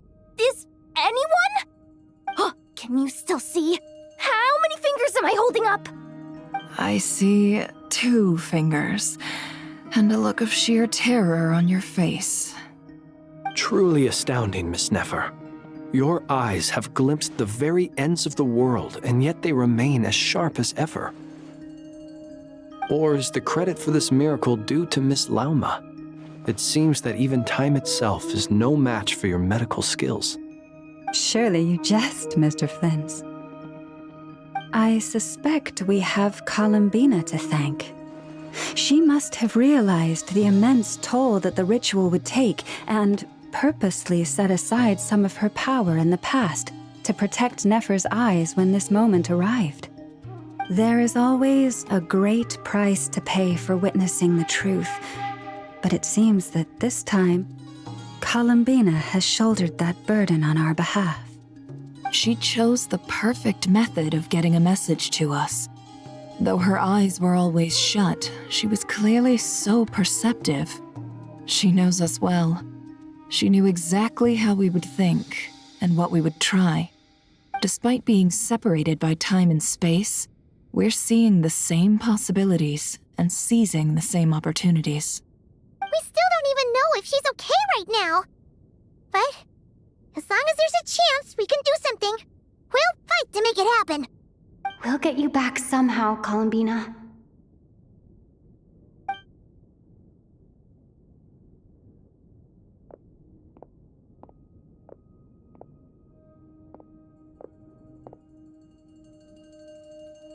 Well, based on the information we now have, let's figure out our next moves. Thanks to these gentlemen, we have a much clearer picture of the situation with Dottore.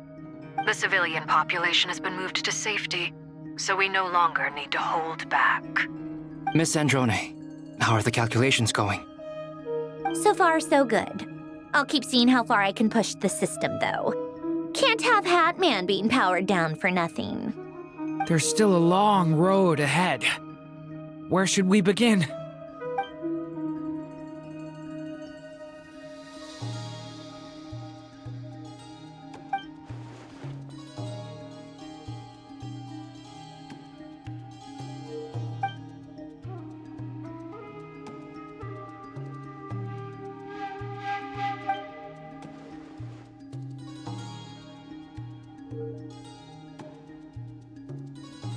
Our plan is clear. Time is short, so let's get moving. There's just never enough time, is there? Time is the bane of my existence. Ugh. Anyway, I'm gonna get back to work. All right, we'll do our part too. Yeah. Albedo's theory says that elemental energy can dilute the light realm's power, but I'm no expert in building elemental defenses. Sounds like something out of the advanced elemental theory section of the library. Whew.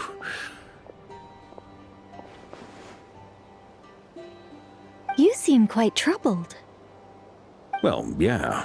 I mean, who doesn't get a little flustered when they're completely out of their depth? You were the very picture of confidence back when you approached the Hexen Circle. Yeah, I could have been faking it through that whole meeting for all you know. Who's to say I'm not just a ball of nerves in a charming and gregarious package? Oh gosh, really? I'm so sorry, I had no idea. Well, you're all the braver for it. Still, I was much more in my comfort zone than I am here. At least in Mondstadt, you can cry for help from a cliff top and actually stand a chance of summoning Barbados himself.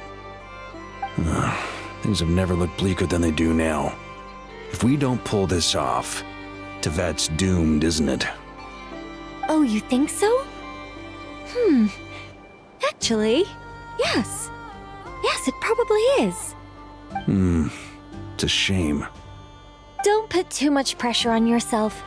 Teyvat has faced annihilation many times in the past, but it also gave us you, didn't it? Hey, don't give me that. It's not like I'm anyone special. I disagree. Every human born in this world is special. We angels have always believed that. In that case, this humble human being has a big favor to ask of you. I thought you might say that. I'm sure Alice, in her great wisdom, sent you here precisely to help us in this difficult time, yes? Well, that has less to do with her wisdom and more to do with my power. Of course, of course. Well, the thing is, these elemental defenses we're about to build, I don't think it's a question of if they'll fail, but when. Durin's findings from his patrols make it clear that Dottore is constantly expanding his territory. First it was his lab, then the design bureau, and now this. It's not realistic to completely stop him encroaching on the rest of Nod-Krai. Rather, our goal should be to stall him for as long as possible. If Miss Sandrone's calculations are correct, well, they're the closest thing to certainty we have in this situation, so let's assume they are. Anyway, her calculations suggest that our best hope for victory lies in Miss Columbina's return. It's up to us to slow Dottore's advance and buy time for her to make a return. Are you asking me to help you with building the defenses? No. I'd like you to prepare for what comes next. When he eventually reaches us, we will have to fight him.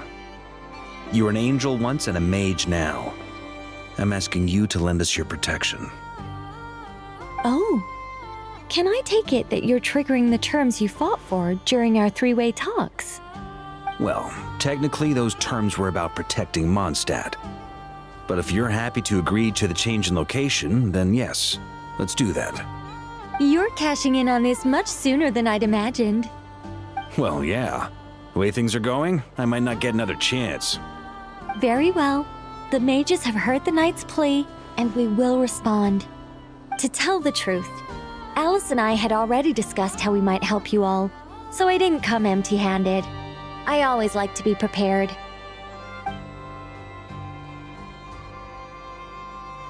This is... wow. Yeah. This is great. Seriously, thank you. It's been many long years since I had a chance to dazzle humanity with a little divine intervention.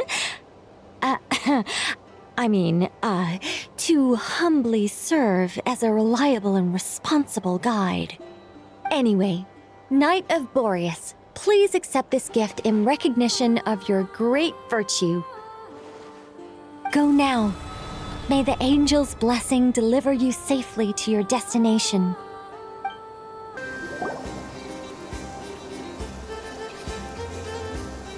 Ah, you're here. Sandrone! How are things going? Glad you asked. You two are about to become the first people to lay eyes upon my masterpiece. Or should that be the first person and the first, specter? Hey! Whatever. Come, feast your eyes on this. Wow! We've never seen something like this before! This meter displays the progress of my formula. Currently, it's still making the most important connections. Once it's finished running, I'll deliver it right to your side. And then, we can finally bring Columbina back. What do you mean, deliver it? Can't you just tell us over the Dodo communication device? It'll just be some numbers, right? Ugh, you're such a greenhorn. This isn't the kind of formula you solve in math class. It's a highly complex algorithm capable of constructing a framework of rules. Ugh, whatever. We'll be here all day if I start trying to explain it. All you need to know is the formula must be completed before we can bring Columbina back. I'll share the data with you. Nicole's agreed to let me use her information channel, so we just need to use the Dodo communication device like so, and... there. Now you can check in on my progress. Wow! Look at that! You're amazing, Sandrone! About time you recognized my genius. Took you long enough. Anyway, that's all from me. You should check on the others if you have time. Make sure we don't have any weak links in the chain. That might sound harsh to you, but close supervision is a common practice in the Fatui. Not looking to catch anyone out. I just care about everything going smoothly. That's all. I'm kinda stuck here while the formula's running, so I need you to be my second pair of eyes in the meantime. Traveler, Paimon, a pleasure to see you both. everything coming along? Fairly well, if I do say so myself. Personally, I am ready to confront Dottore head-on. Ooh, you sound much more serious than usual. To be honest, I am not usually fond of exercising my full strength. For one thing, it's hardly conducive to maintaining a low profile. Besides, I believe one should have the right to choose when to show their hand. I am conserving my strength until the moment of battle is upon us. Anything to boost our chances of victory. Seeing you get into the zone like this really puts Paimon at ease. Huh, Traveler? I consider it an honor to have your trust. Rest well. I look forward to seeing you both in your element during the battle. Thankfully, Miss Nicole has come to our aid. Nasha Town is now looking very well defended. Golden Flame. Yes, that's Nicole's power, all right.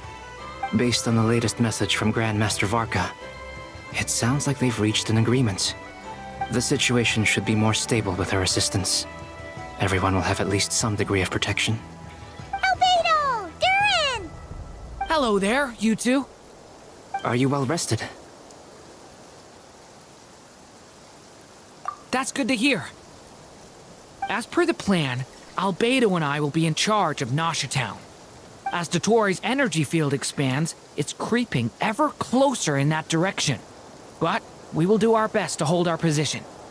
We fought side by side many times before, and always with great success. I believe this time will be no different. So don't worry about us. Focus on fighting Dottore. Yes, Miss Moonchanter? What are you staring at? You always address me in the strangest ways. Lady Moonchanter one minute, Miss Moonchanter the next. Yes, and? Are either of those incorrect? Not as such. It's just that I simply call you Nefer nowadays. Uh-huh. That's my name. What's your point? The point is I don't add any honorifics or titles. Meaning what? That maybe we're on friendlier terms now than we used to be. Is that how you see it? Then I thought I was the one with eye damage.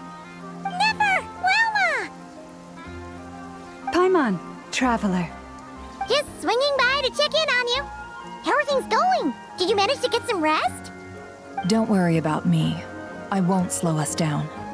And I give my all to ensure our victory. Ah, yes. Allow me to give you two a quick checkup. All done. You're both in good shape. You're welcome. You'll have your work cut out for you in this battle against Dottore, so make sure to get some rest in first. Paimon will keep an eye on her. Don't you worry. I'm glad to hear it. Take good care of yourself, too, Paimon. Sure thing!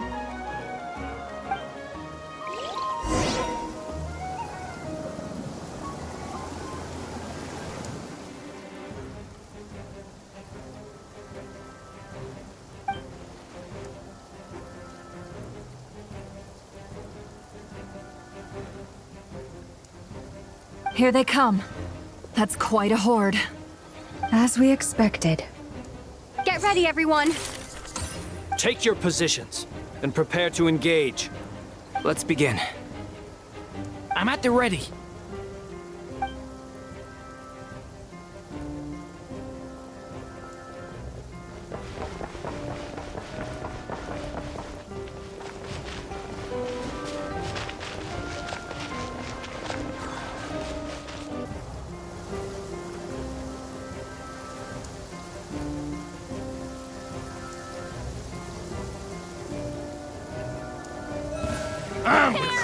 Your skull!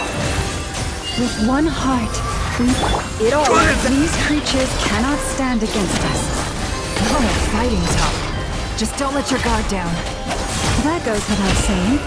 I'm hardly the risk taker in this group. Excuse me?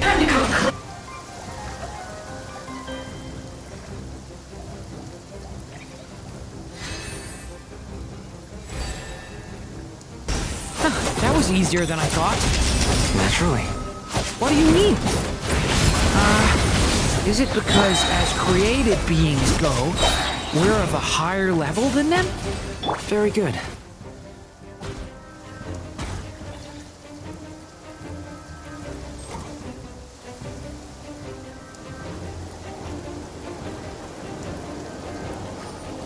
People have always used fire to drive away wild beasts.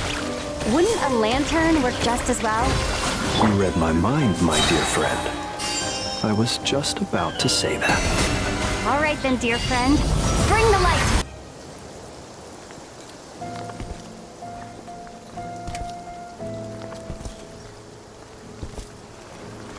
You're looking well.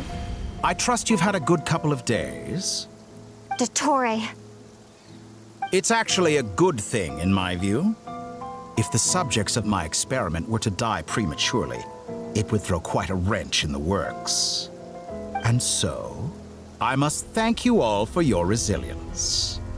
We are no longer on the same level, but you are nonetheless worthy of my respect. A creator god should be merciful and gracious after all. And in any case, it is only right that before I end your lives, the world is informed of the arrival of their new god.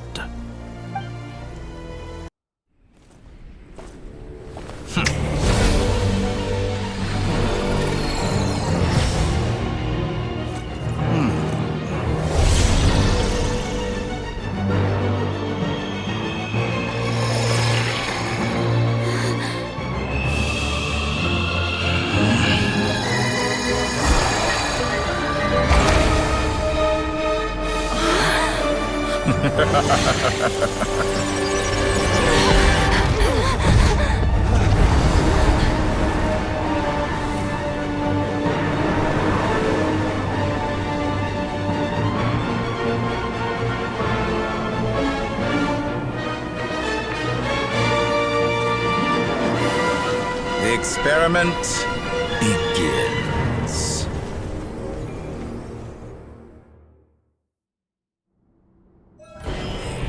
With the marrow of the 3 moons in my hand, behold the false moons fall!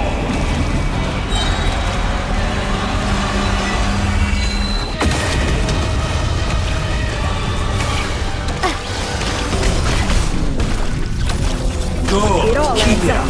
I'm still up first, like an ant in my palm. Oh, I've been moved inside another space. And it's sealed off. Looking at the structure of it, it seems like Dottore intends to trap us here. There's no exit. Our endurance is about to be put to the test. Tell me, where will you try scurrying off to next? A grave trap. Looks like Dottore has opted for a divide and conquer strategy. But we will not allow him to triumph. Now, I shall pray for our victory. Excellent! You barely managed to touch my level.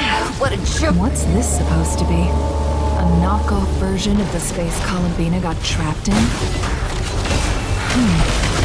There really is no way out.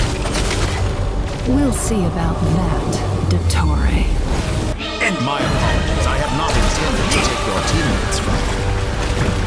But you have a choice in the matter. Obey, and I can release them. An excellent deal, if you ask me. Won't you consider it?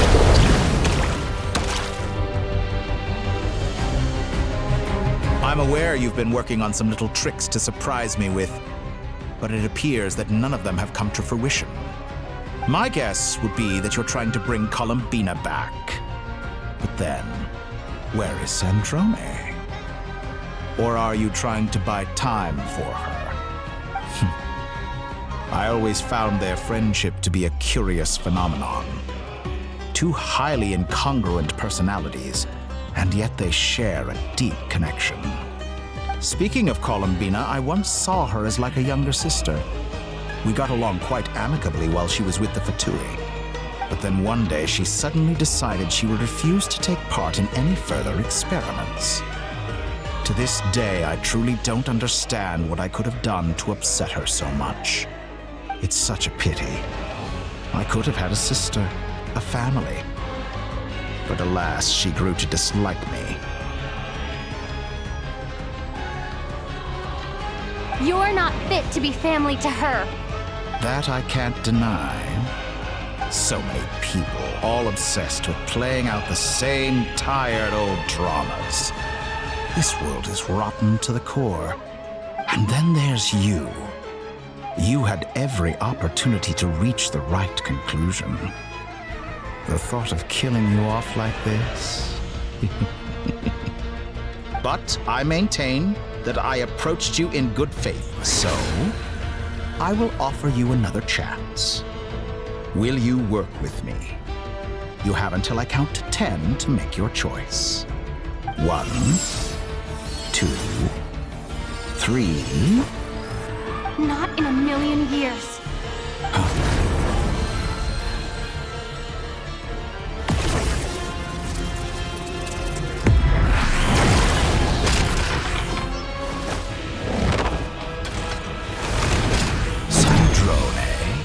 What a pleasant surprise.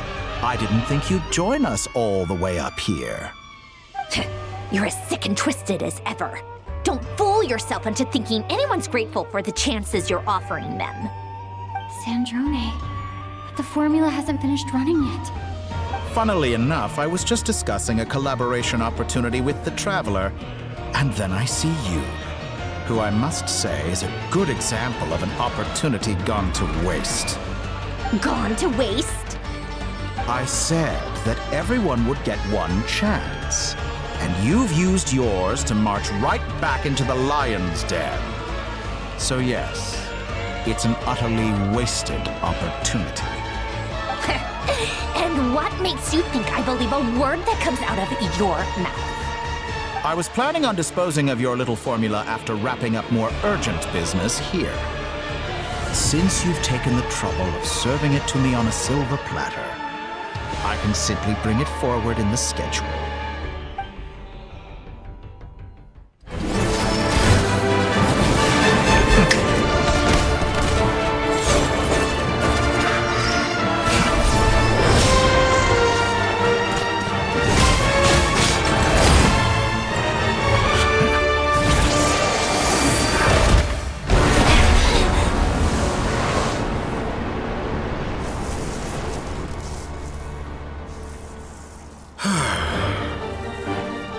Is this your life's work?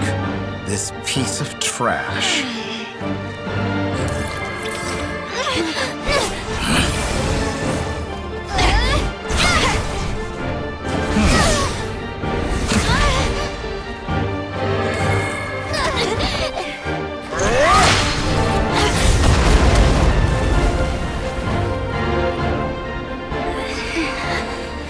Your formula runs too slowly, Sandrone. You put your hope for success on others instead of fighting dirty. That is why you have failed. Now, whom should I slay first? Any volunteers? No one? How nice of you to leave the decision to me.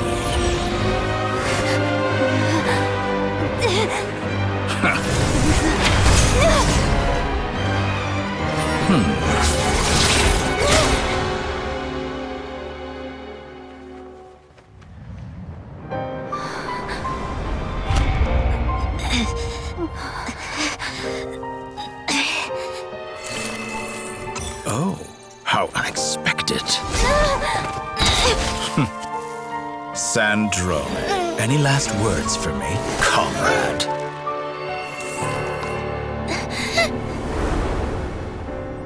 Is there anything you wish for? Not really. But I've always known what I don't want. Go to hell, Dottore.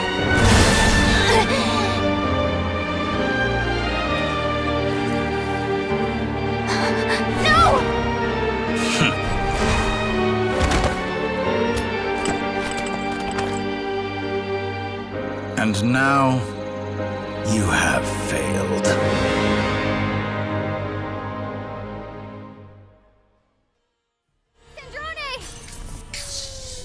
Now you see how fragile mechanical contraptions are. Just a gentle tap, and they fall to pieces. However keen of an inventor Sandrone may have been, her death spells the end of the formula that was running inside her body. Of course, I have to commend her for making it this far. As her colleague, I have to admire her stubborn tenacity. Now, it is time for you to take your place by my side. My count was interrupted, but the second chance I extended to you still stands. Once again, you are welcome to join me. By now, I'm sure you have gained a greater appreciation for the power and authority I wield. What is stopping you from embracing a new world of endless possibilities? Not in the mood to talk? As you wish. You seem less talkative than usual today. I'll change the topic to something more apropos. Sandrone was always like this, never trusting anyone, always so reluctant to share her research with them. Objectively speaking, she had her strengths.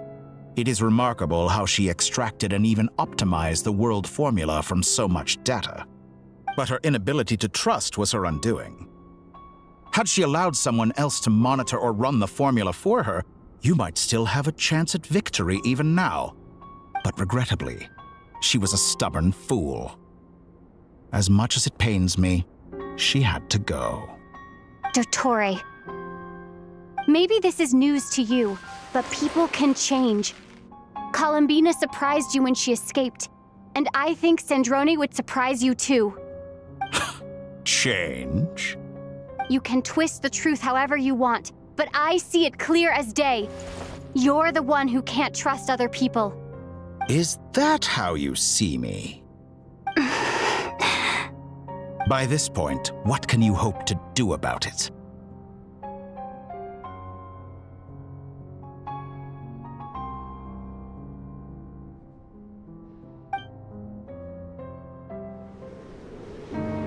It is pointless to fight on. You've already lost. Wrong.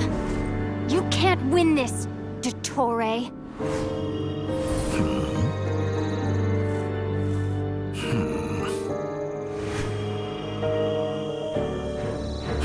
What?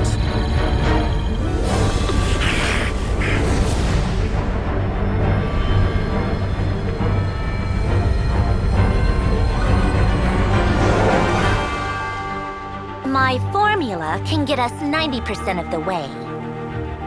It will connect you to Columbina. Then, I will bring the formula's output to the Traveler's side. For the last 10%, do whatever it takes. Just bring the moon down.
Turn my body into moonlight and pour it over Nod-Krai.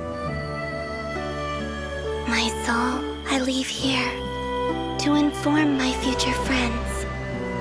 Lastly, I will hide the Trilune Authority within the Frost Moon.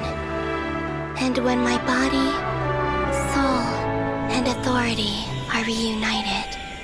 Finally.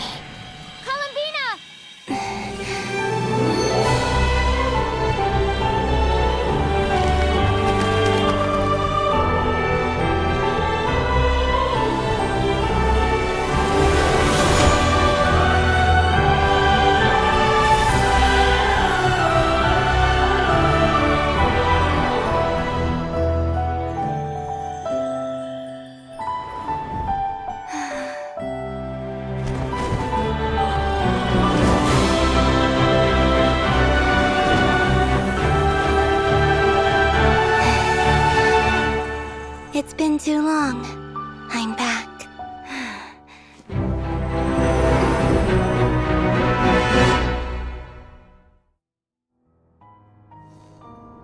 Stay focused on the battle, Traveler. What a touching reunion. Though I personally find myself repulsed by the sight of weaklings huddled together for war. Now, quite finished patting yourselves on the back.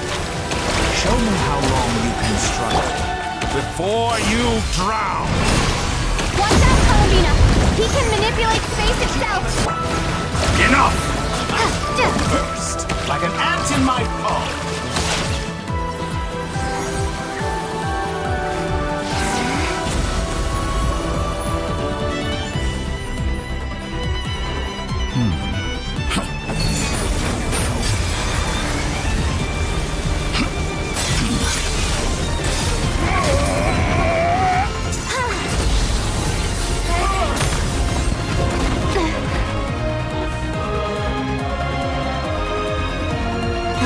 You the new moon's blessing.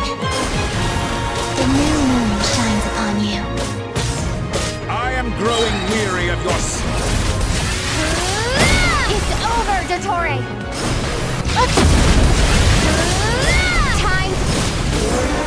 No longer must the world cower in the cold night. Close to the new world! Our future is not yours to command! Let the moonlight dispel the darkness.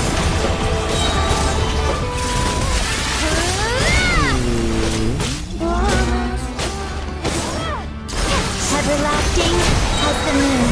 Follow in this rotten, decaying world!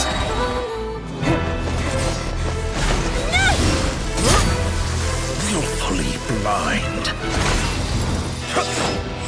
How can you be so satisfied with your fate?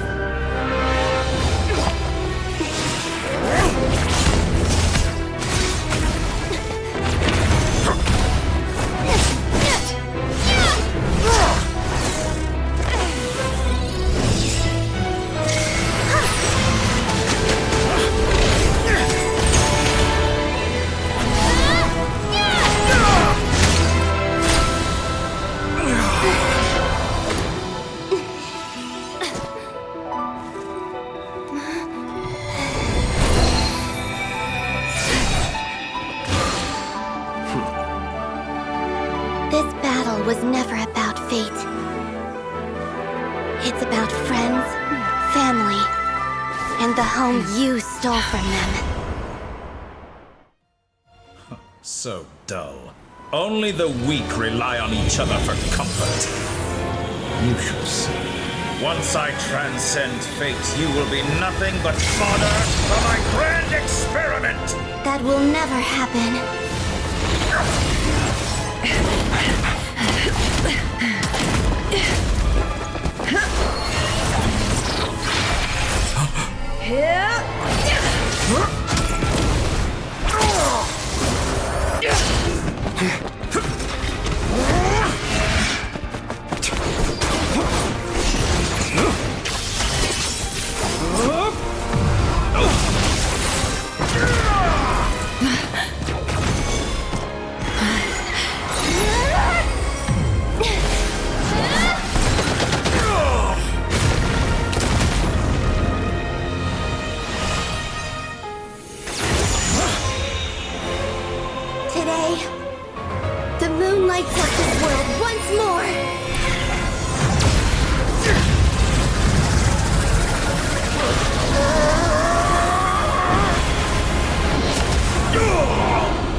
No. This world is our home.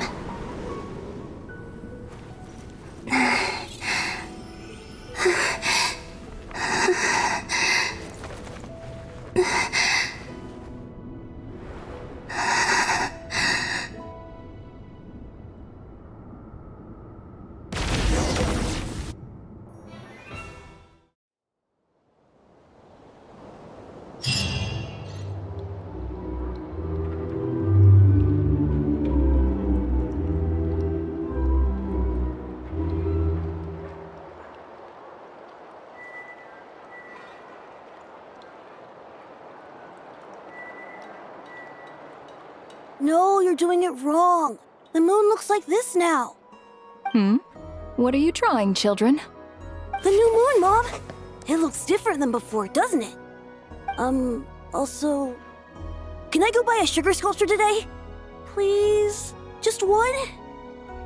All right. I suppose today is a special day after all. Almost like a festival.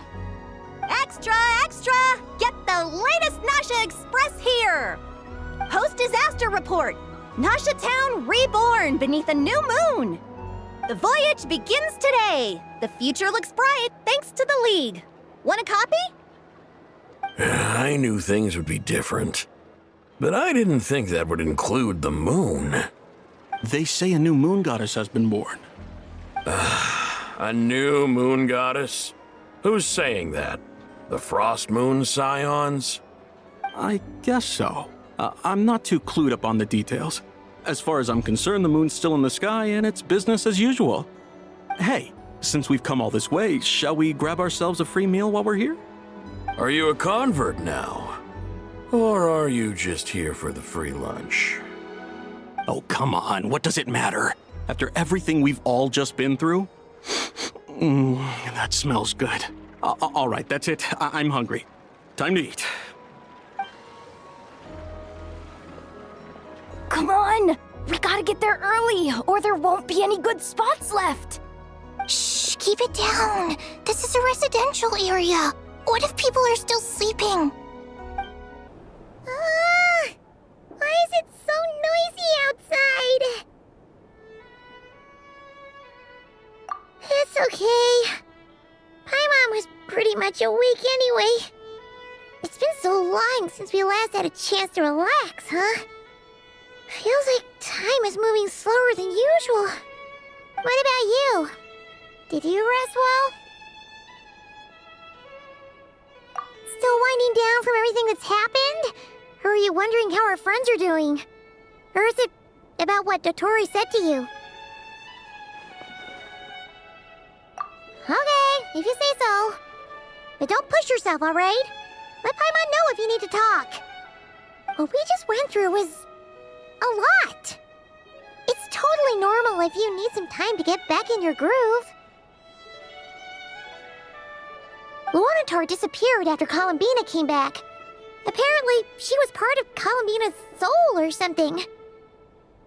Still, Paimon kind of misses Luonnotar somehow. But anyway, you did great. So did Paimon. We all worked our butts off to contain this disaster, and in the end, we made it. So, chin up, Traveler. You should be proud of yourself. Hey! Don't poke fun. You should be glad that Paimon's growing as a person.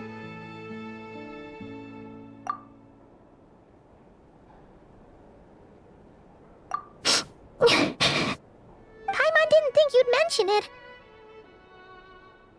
You have no idea how anxious Paimon was. She was worried sick about you. Well, if you really want to show Paimon you're sorry, you're gonna need to make it up to her. You better be ready to splash out on a lavish meal.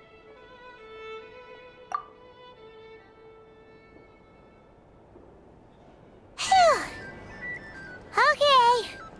Paimon's full now. Huh?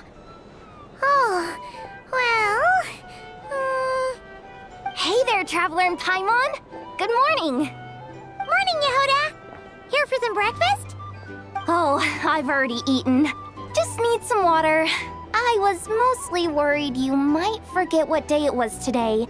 So, I came over to remind you.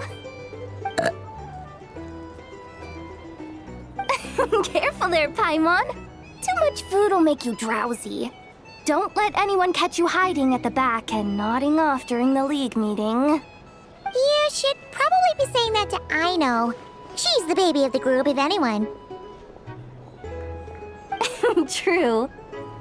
You know, I'm surprised that all these competing groups are actually coming together to try to solve things together. Definitely a first for Nod-Krai. Well, nothing like a region-wide calamity to bring people together.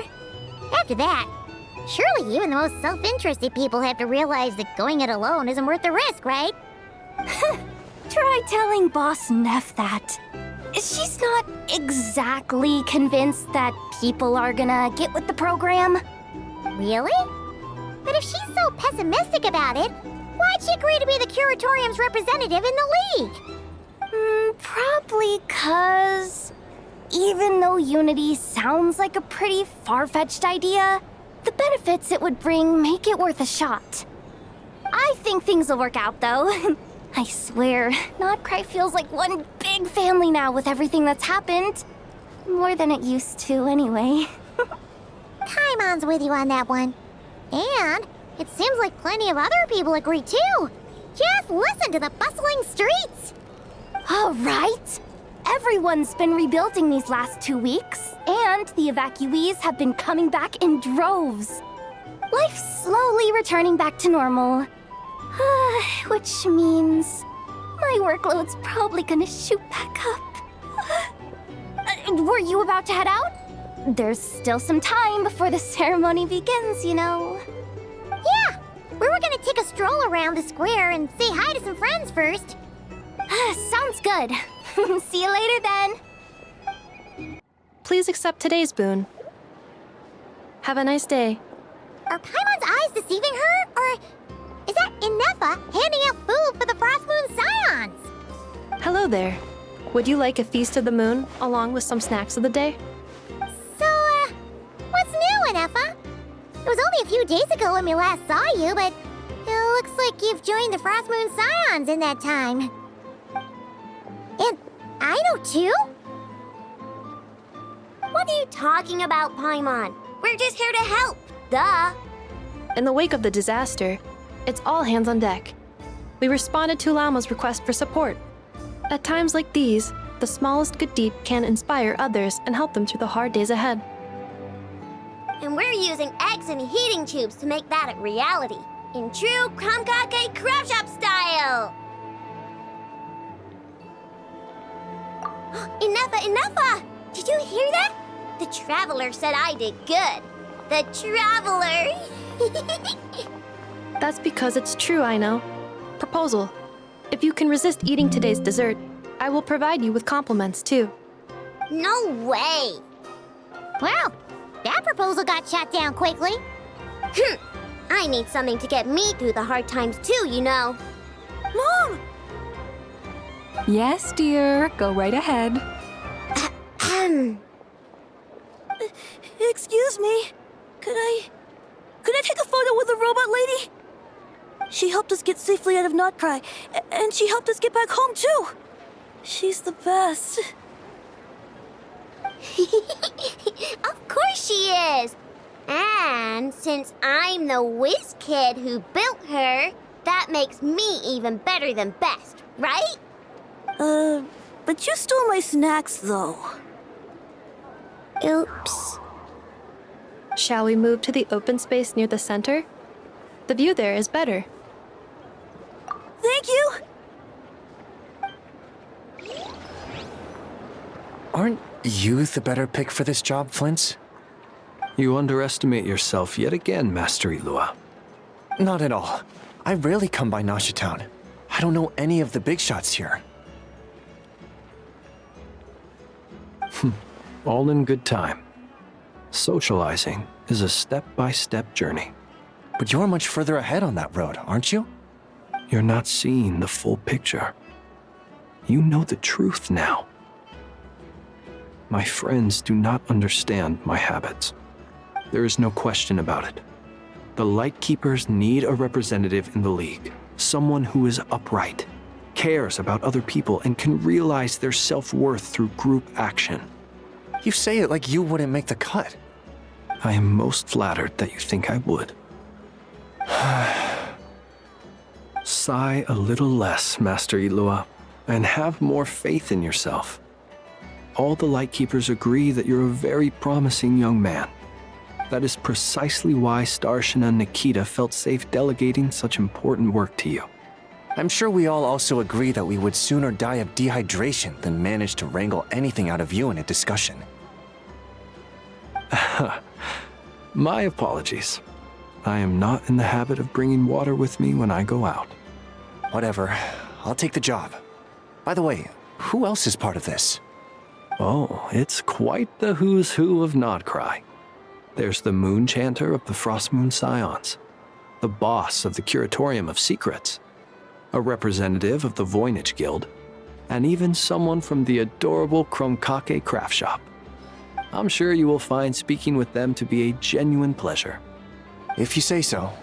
I've never done this work before, so I'm honestly a little scared of making mistakes. But I'll do it.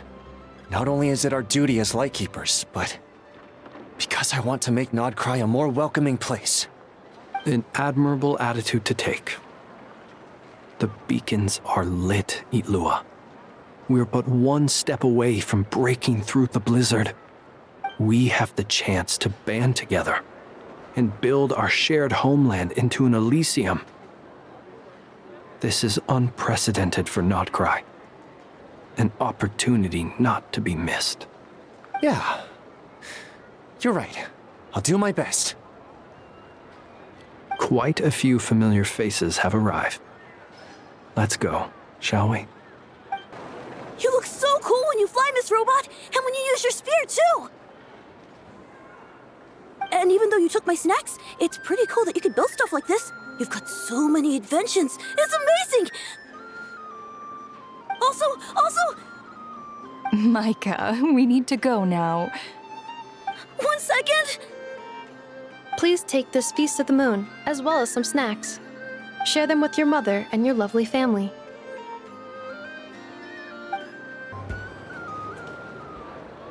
Wow! Everyone's here! You seem well rested. I know no one's asked, but I'm sure you all want to know, so let me just say, we're doing great. Thanks. Well, great, but not perfect. Starting to lose my mind from boredom. Can't drink a drop of alcohol while I'm waiting for my wounds to heal. I'm sure you had a sneaky swig or two. Wait, how'd you find out? I'm sure you must be missing Mondstadt after all these years away, Grandmaster. Yeah, you could say that again. Every time I get news from Mondstadt, it makes me want to go back and see the place for myself. Honestly, once things are wrapped up here, I think it'll be time to head back home. Hey, looks like someone's taking the stage. Can everyone see okay? Anyone need a boost?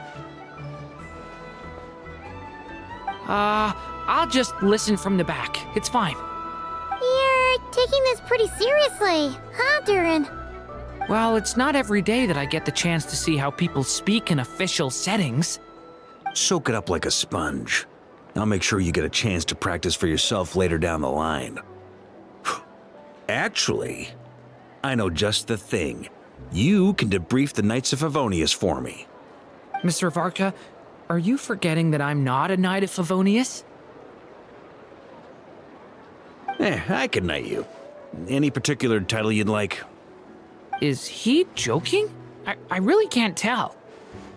You'll have to figure this one out for yourself. It'll be a good learning experience. It is my honor to host the opening ceremony for the League, and to have this opportunity to speak to you all in my capacity as Voynich Guild representative.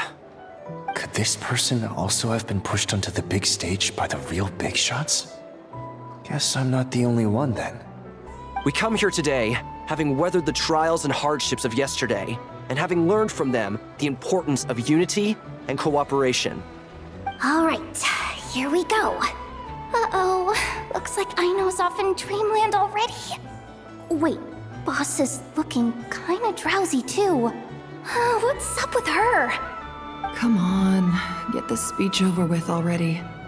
Nod-Krai is our home, the land we rely on for survival. And as we chart a course for the future, may we persevere through the storms ahead as we sail towards a new era of prosperity, freedom, and hope.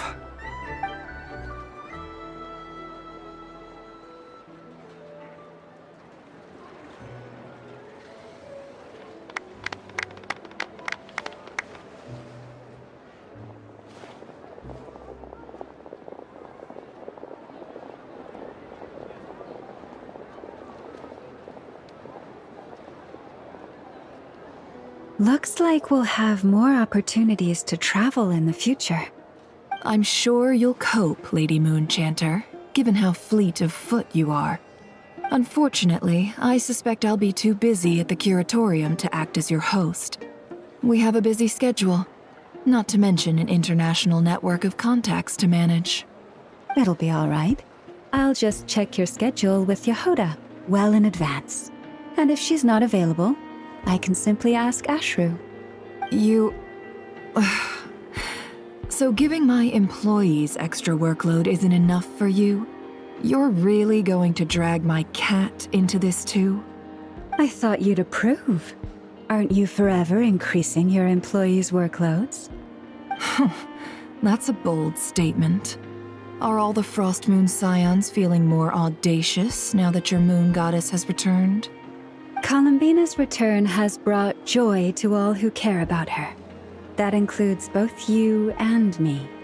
As for the Frost Moon Scions, we are learning how to thrive independently, without relying on the moon goddess. It is up to us to make our home a more livable place. Joining the League is one of the steps we are trying towards that end. I like the word try. It's nice and non-committal. You can opt out at any time and still say you tried. You don't see a bright future for the Frost Moon Scions? Or did you mean the League?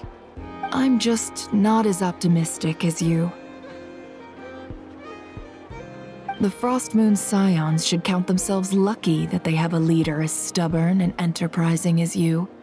But Nod-Krai's a big place, with all kinds of people. Most of them don't enjoy answering to a leader, or even listening to reason. Well, that's where you and your methods come in. Unless the Curatorium of Secrets is only here for appearances. For now, yes. And that won't change until this venture becomes worth my while. What would make it worth your while? Getting out more than I put in. Right now, I'd barely break even, but I'll grant that it's a good start for Nod-Krai. Then maybe it's worth a try. All right, you can stop now. Or do I have to join the Frost Moon Scions before you'll get off my back? You'd be very welcome to join us. Hey, you two! Congrats on all your hard work! What are you chatting about? Nefer was trying to dissuade me from adding to her employees' workload. Also, she's considering joining the Frost Moon Scions. Sorry, what? Your conversations are always the most interesting. Would you two care to join me for some tea before heading to your next destination?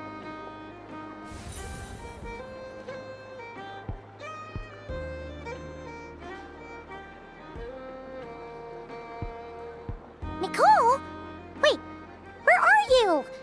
Aren't you gonna show up today? Sadly not. I'm otherwise occupied right now. I'm sorry, Paimon. I can hear how disappointed you are. If it's any consolation, let me say that how things appear on the surface is a far cry from what they are at their core. Perhaps you'll feel better if you focus on the fact you have a special line of communication with the great mage herself. Okay? Has something happened? No, or not yet, anyway. Well, that's not ominous at all. Not for the time being. Just think of this as a general check-in to make sure this communication system is still running smoothly. Besides, it's good to chat once in a while if we want to maintain our friendship. You could have just said so. Haven't got all worked up for nothing. Still, the best friendships are built through face-to-face interaction, you know. It's never gonna stop being weird having tea with you when you're not there and just talking to thin air. All right, fair point. I'll bear that in mind for next time. Yeah. Any update on that crisis at the world's borders? Alice just informed me that they had their work cut out for them, and now everyone's thoroughly exhausted. But they did finally get things back under control. Still, we can't let our guard down yet.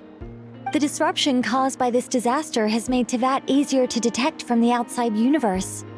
She plans to wait for things to stabilize, then reschedule her Mondstadt vacation plans. As for me, I agree with Hat Guy's perspective. This is a time when many new variables are emerging, and the situation is changing constantly. Plus, most of this change is for the worse. We have to remain vigilant and ensure that the embers of chaos are not rekindled. I did notice that the energy in Nod-Krai changed somewhat after the War of Funerary Flame, but since it was still aligned with the Light Realm, I never gave it a second thought. It looks like I'll have to examine the connections between phenomena I observe more closely in the future. Just doing my duty. It's more or less second nature by now. Of course.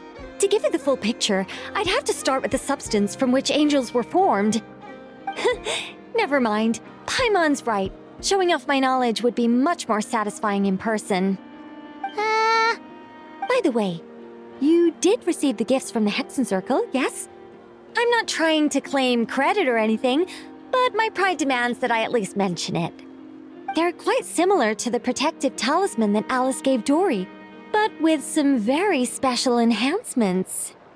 Oh! So that's what kept our friends safe when Dottore trapped them. Indeed. We went to great lengths to make sure they were invisible to his eyes. I'm so happy they came in handy. Still, not fishing for gratitude, by the way.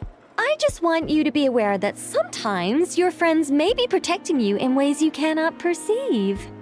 Anyway, I'll contact you if anything else crops up. If not, you know what they say, no news is good news. Oh, my angelic instincts are tingling. They say you should head to the docks next. Your friends are about to board their ship home.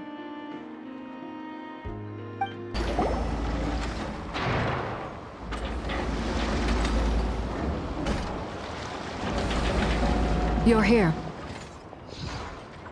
You're here too, Hat Guy. Are you heading back together? No. I'm bound for Sumeru, and she for Fontaine. We just happened to cross paths at the harbor. Everything seems fine. Sandrone may have an abominable temper, but she's always been very responsible with important calculations, and things entrusted to her by valued friends. You always speak as if you know us inside out, Mr. Hat Guy. Maybe I'm just a good judge of character. I certainly hope that's all there is to it. Regardless, you have been a significant help in this matter. For that, you have my gratitude. I didn't do anything special. Sandrone's the one who completed a seemingly impossible formula and turned the tide of the entire battle, even giving her life in the process. She's the one we should be thanking. Even we were unaware that Sandrone had hidden the real formula inside Polonia's body. She managed to fool Dottore into thinking the formula was running in her system. by installing an identical-looking decoy within her. She probably realized that she didn't have the strength to stop Dottore. But this way, she could at least get him to lower his guard. She always worked like that. Always had a backup plan.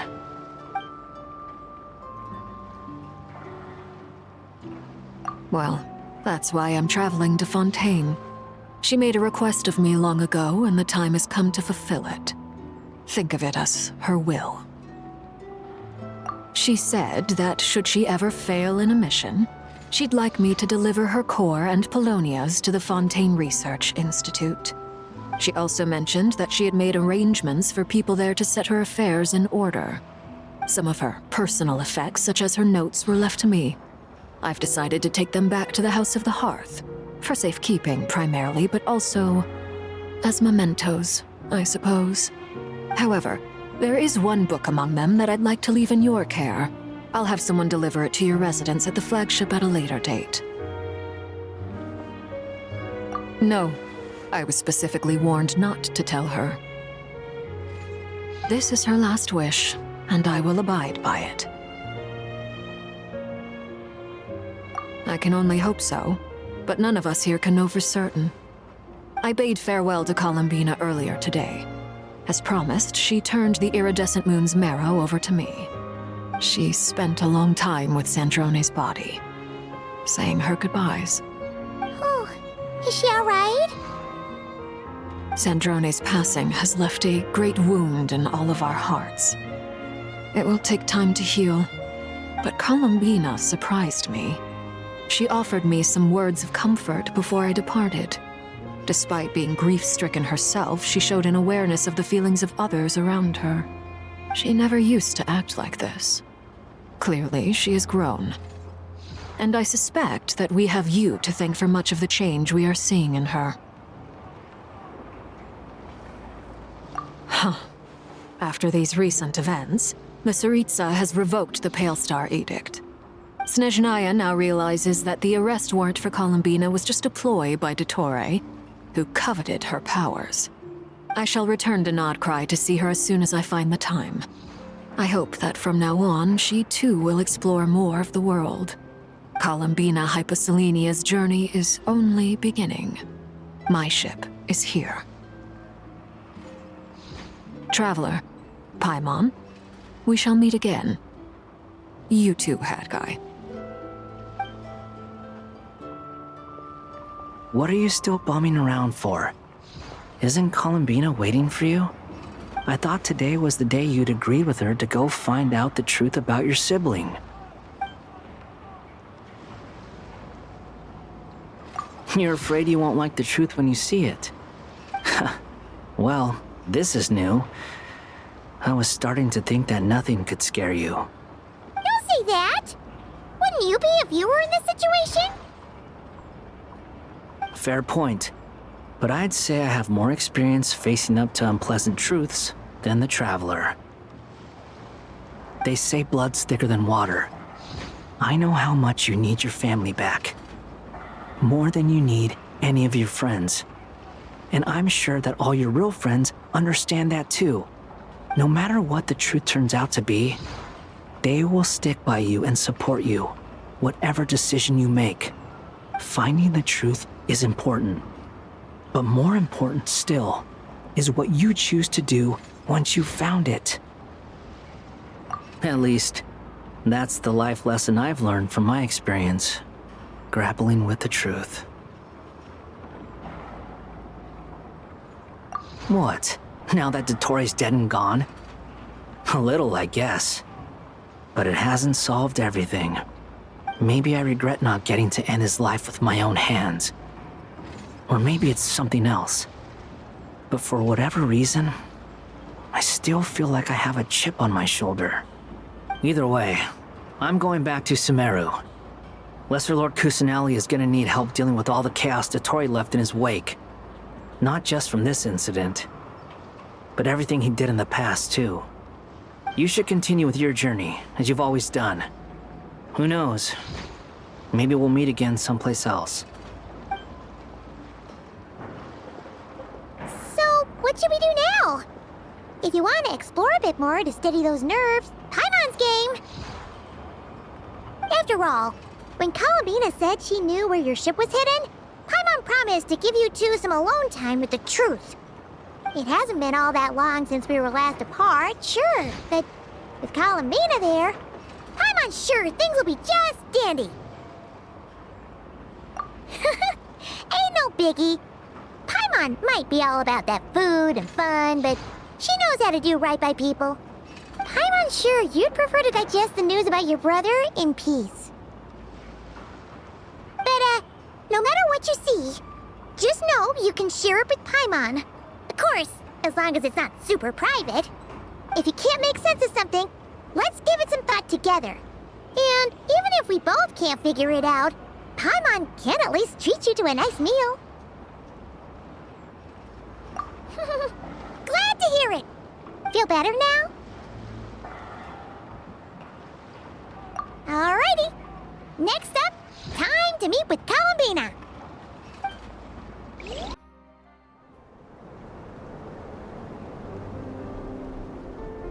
Columbina, we're here! Can't quite believe we're meeting out here.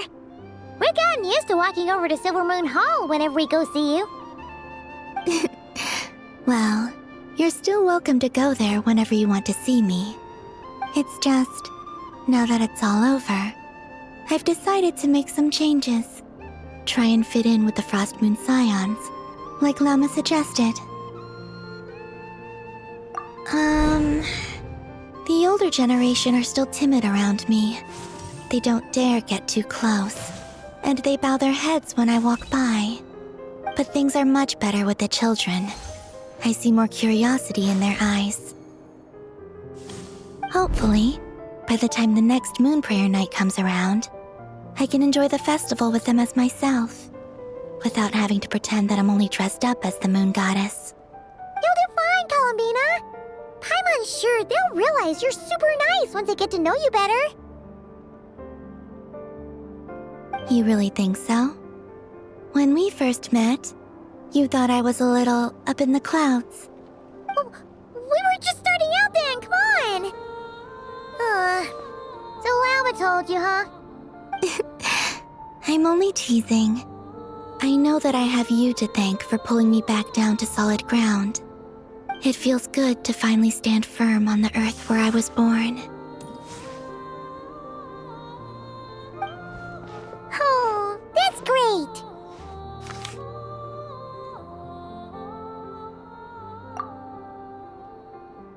Thank you. I'll make sure not to lose it this time. Well then, are you ready? Ether, what happened to our spaceship back then? Why did you leave? It's time to learn the truth at last. I'm ready as I'll ever be.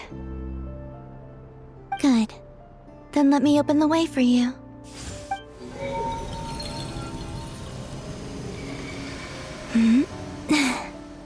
Where does this lead? To our shared destination. Huh? Do you remember me telling you about my missing prologue back when we just met? I said that my story began on the moon. But while I was inside the moon's reflection, I realized that my prologue was really hidden in the future. I just had yet to discover it at that point. The story of the time before I was born was in fact the story of my distant future. It's truly fascinating.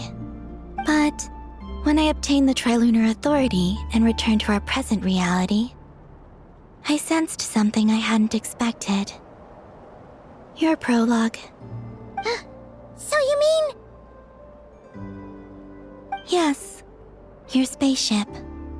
All this time, it has been hidden on the Frost Moon, which lay beyond the sky. The great ruler of the firmament. The heavenly principles. Wait, them? Why would they do that? I don't know. Perhaps your ship contains something that is incompatible with Teyvat. Or something that cannot be known. Oh, did I pick a bad time to say this? I know it must have been hard to work up the courage to do this. Maybe I should have waited until you were on the moon, with no chance to back out. That would have been kind of mean, you know.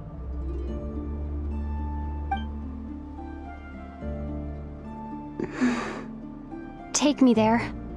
Oh? Whatever is hiding in that ship, it belongs to me and Ether. Those memories belong to us. No one else has the right to decide whether I should or shouldn't know about it. Not even the Heavenly Principles. Very well. Then let's go. You two take care, alright? And don't forget to come back soon! Rest assured, Paimon. We will. Traveler, after you. Thinking about the story that we'll find hidden on the moon? Yes. And hoping that it has a happy ending. Stories like that don't exist, you know? You don't believe in happy endings? I don't believe in endings. Where am I? This is the pathway I built between Teyvat and the Frost Moon. The moon is very far away from us, so it could be a long journey.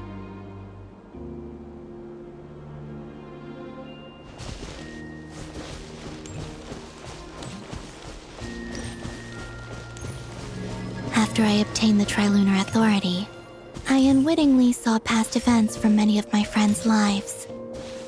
One was Lauma.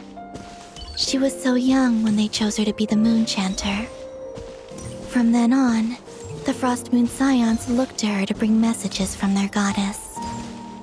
But, for better or worse, I had left Hisi Island before she was ever born. It was not until much, much later that she met me. I think it's for the best. Because of the way things turned out, you had the opportunity to become friends. You're right. In that sense, I think we were both very lucky.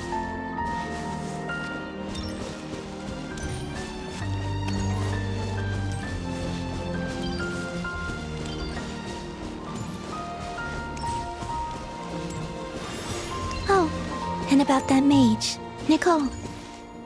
I only recently learned that she has lived in Teyvat since the time of the Three Moon Sisters. The Moon Goddesses always had a good relationship with the angels. I suppose our friendship continues that tradition.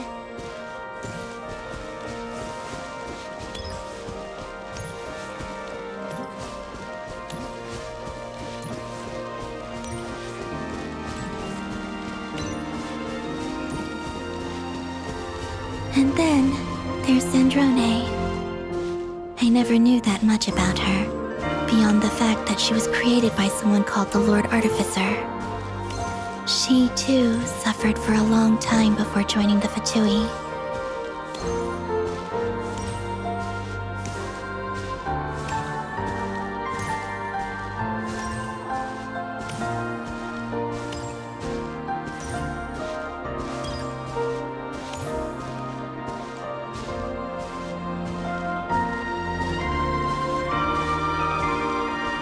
How I wish I could talk to her again. Even if only to hear her say nasty things to me.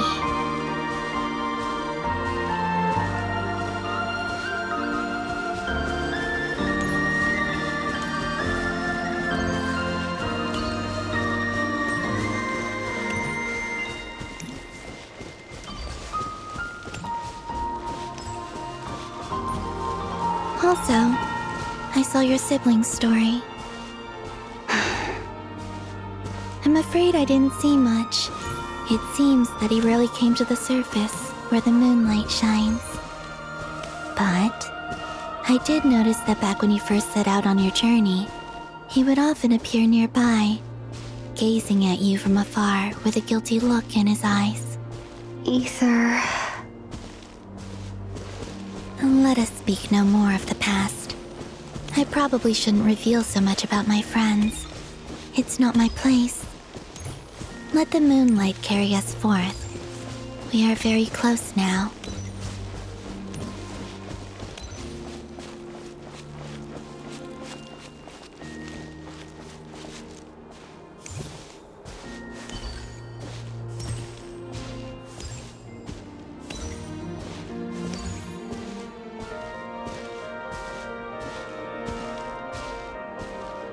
After this, I'd like to bring some kuhenki to the moon as well. If they're willing, of course. What about your other friends? Will you bring them to visit too? Certainly. But I'll need to tidy the place up first. This home hasn't received any guests in a long, long time.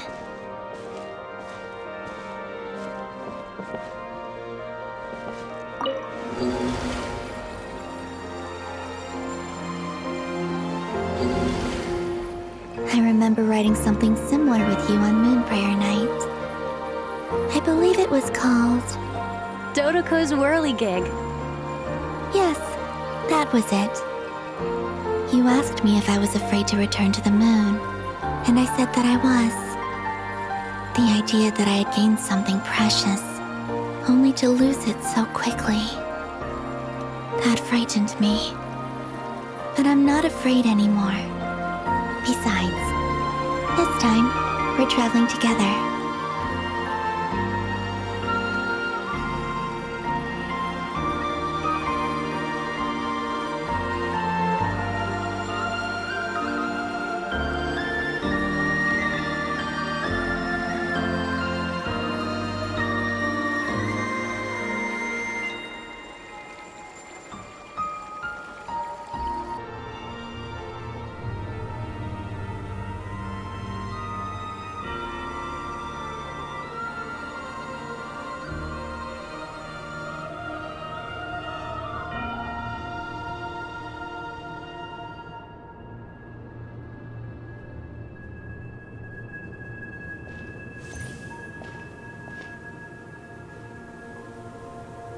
We're here.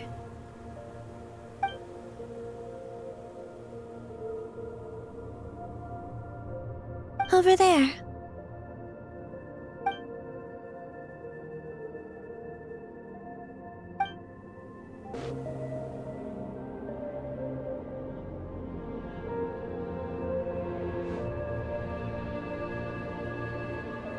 Our spaceship.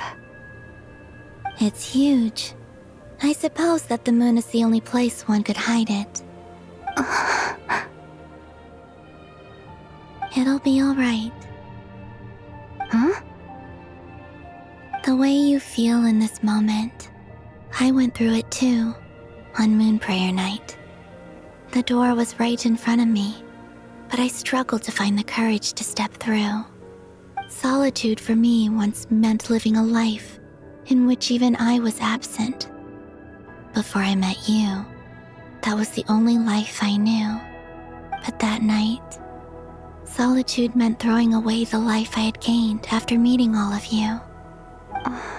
Columbina. Go. Retrieve the part of your life that was once lost. Trust me, you will lose nothing by doing so. Look, Teyvat is right there. All of our friends are down there, waiting for us. You're right. Thanks, Columbina.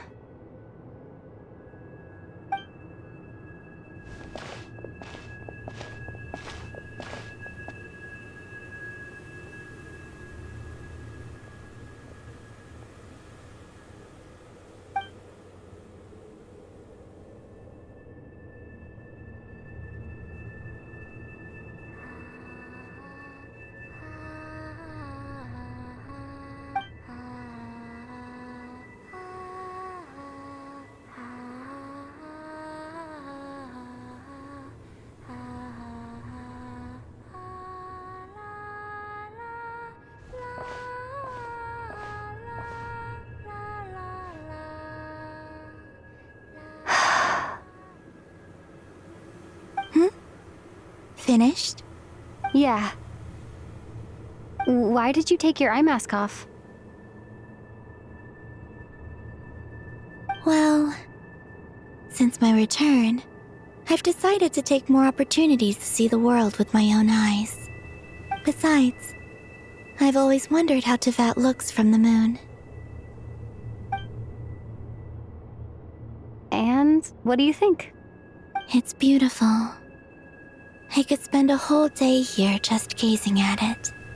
What about you? What do you think of the truth you found? I haven't looked at another person's expression in a long time, but I think yours is saying it was neither good nor bad. Keep this up, and it won't be long before you give Nefer a run for her money.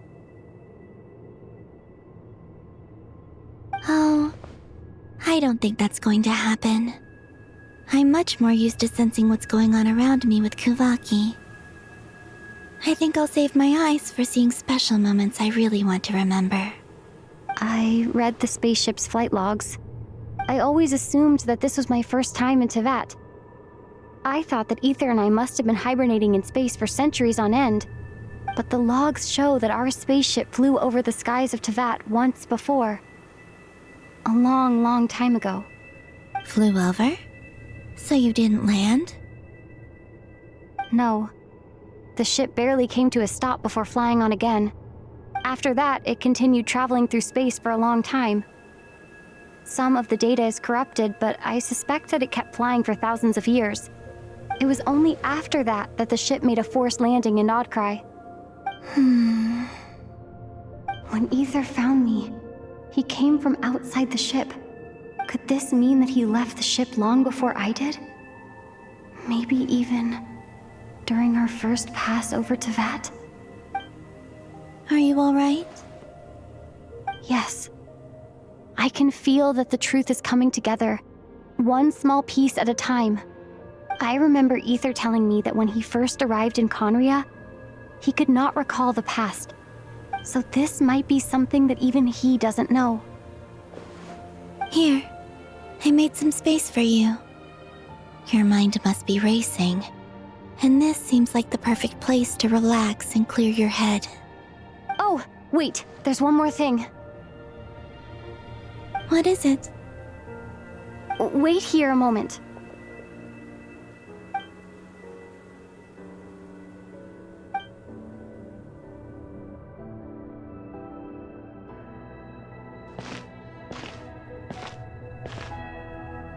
Hey, Columbina.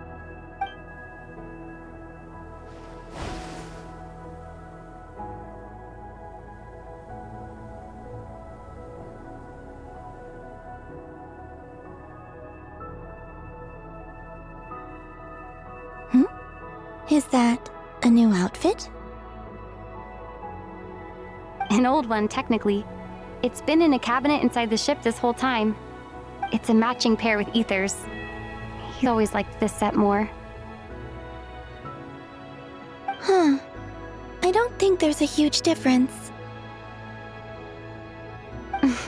Really? Yes. It's still the same you. You're the same person, no matter what clothes you wear. Only Columbina would make an observation like that. Traveler, do you consider Teyvat your home? Home is wherever Ether is. But then, after all the time I've spent here and everything I've been through, yes, I'd say it's my home. Would you change your answer if Teyvat changed appearance? I mean, if the truth about Teyvat turned out to be different than what you thought. I don't know. But I don't think so. The truth is not what matters most to me about Teyvat.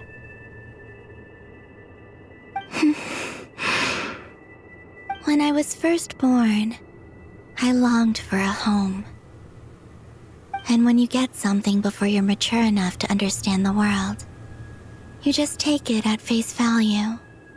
I thought that a home was a transaction. You give me what I want, and I'll do the same for you.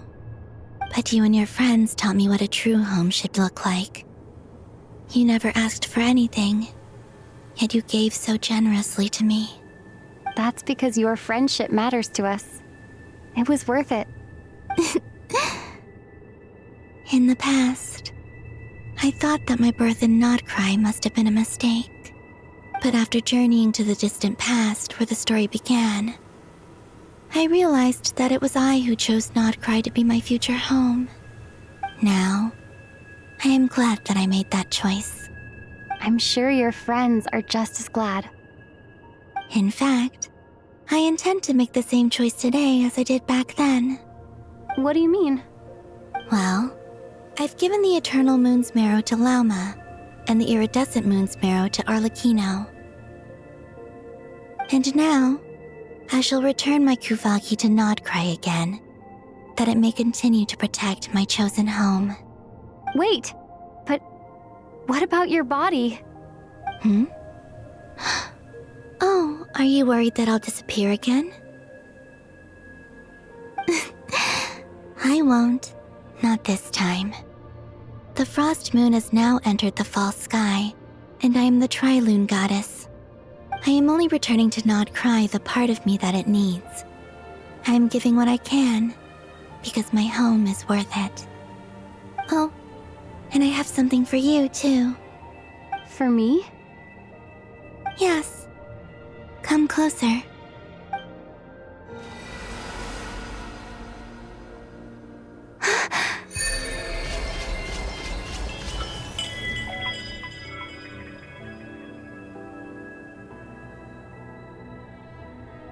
What was that?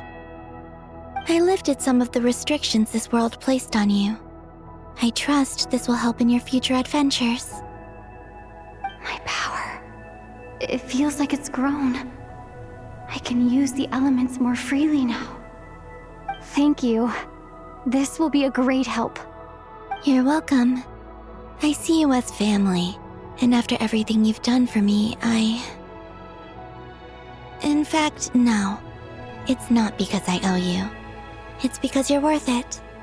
Here, this flower is for you.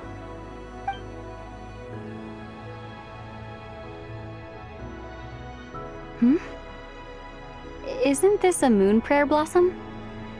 Yes. Don't worry. You will never see these flowers lose their color again. I'm finally discovering the joy of giving. How I wish I'd learned this sooner. Hey, better late than never. What are you thinking about now? Why don't you take a guess? You get 1 shot. I don't think I'll get it in one guess, but I'm sure it's a happy thought. That's kind of a sneaky answer. I can't say you got it wrong. Down in Teyvat, the moon seems so far away. I felt it might always lie beyond my reach. But on the moon, everything feels so close by. The haze that once enshrouded the skies has finally been dispersed. I feel like a traveler on a winter's night, starting a new chapter in my tale by the warmth of a bonfire. I don't have a lot of luggage, but I do have a lot of hope for the future. Well, what's next? Next? To start with, I want to stay here just a little longer. After that, let's return home and continue our journey.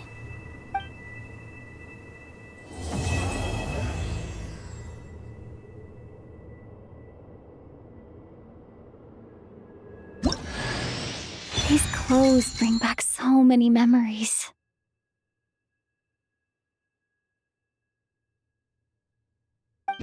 The journey goes on, for you and for me.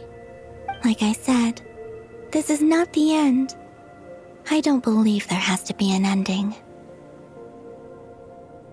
Oh, is that your next destination?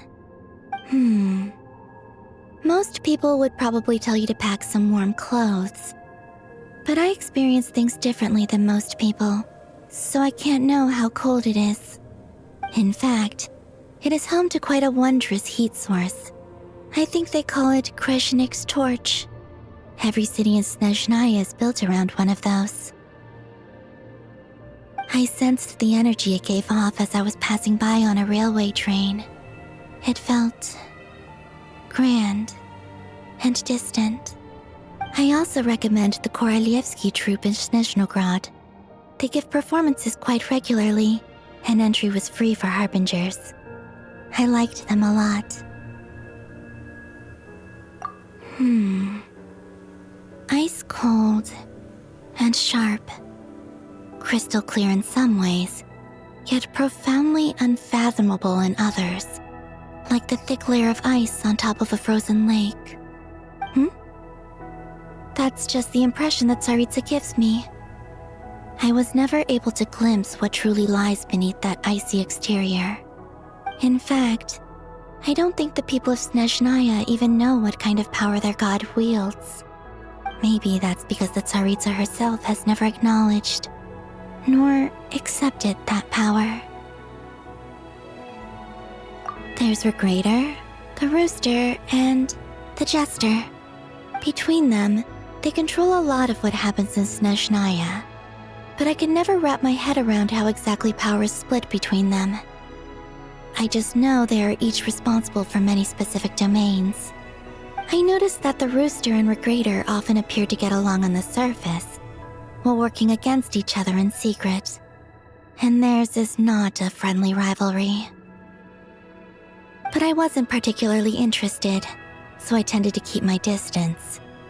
Now that I think about it, the term Mistelton often seemed to come up in connection with Project Stuja.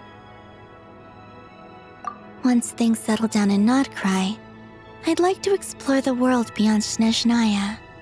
You've told me so many stories about the other places you've been to, and all the friends you've made there. I'm curious to visit those nations and see them for myself. It would also help me learn more about the journey that has made you into the person you are today. Okay. As you continue on your journey, don't forget to gaze up at the moon once in a while. It is, after all, no longer an illusion. It shall cast down its true moonlight, connecting us in truth. To Jean, acting Grand Master of the Knights of Favonius. This preamble is such a pain to write. It's probably high time we got rid of this acting business. I trust that Durin has updated you all on recent events. Hope we didn't worry you too much.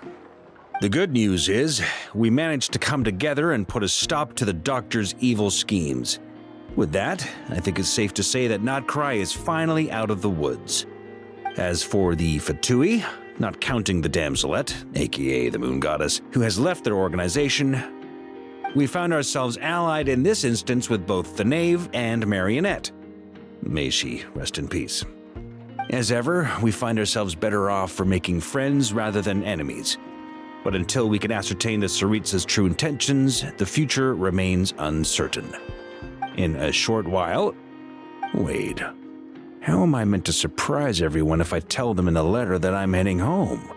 Well, that would be a huge waste. Okay, got it. I will begin sending the expeditionary team back home in waves. I'm sure they'll be able to answer any questions you still have. I hope they won't gloss over the details of my many heroic deeds. But if they do, I'm sure it'll be because they're just too exhausted from the long journey. I think of Mondstadt daily. Please give everyone my best regards. P.S. The honorary knight went above and beyond this time. Are there any other honors we can give her? I'll leave it with you. P.P.S. Please be extra nice to Klee for the foreseeable future. I cashed in on the last favor that the Hexen Circle owed us, so we need to earn some more goodwill. If there's any serious problems, feel free to stick me in solitary confinement when I get back. I'll do the time for her. Whew. And that, as they say, is all she wrote. End of an era. And with the moon shining down brighter than ever, I think everyone is going to sleep well tonight.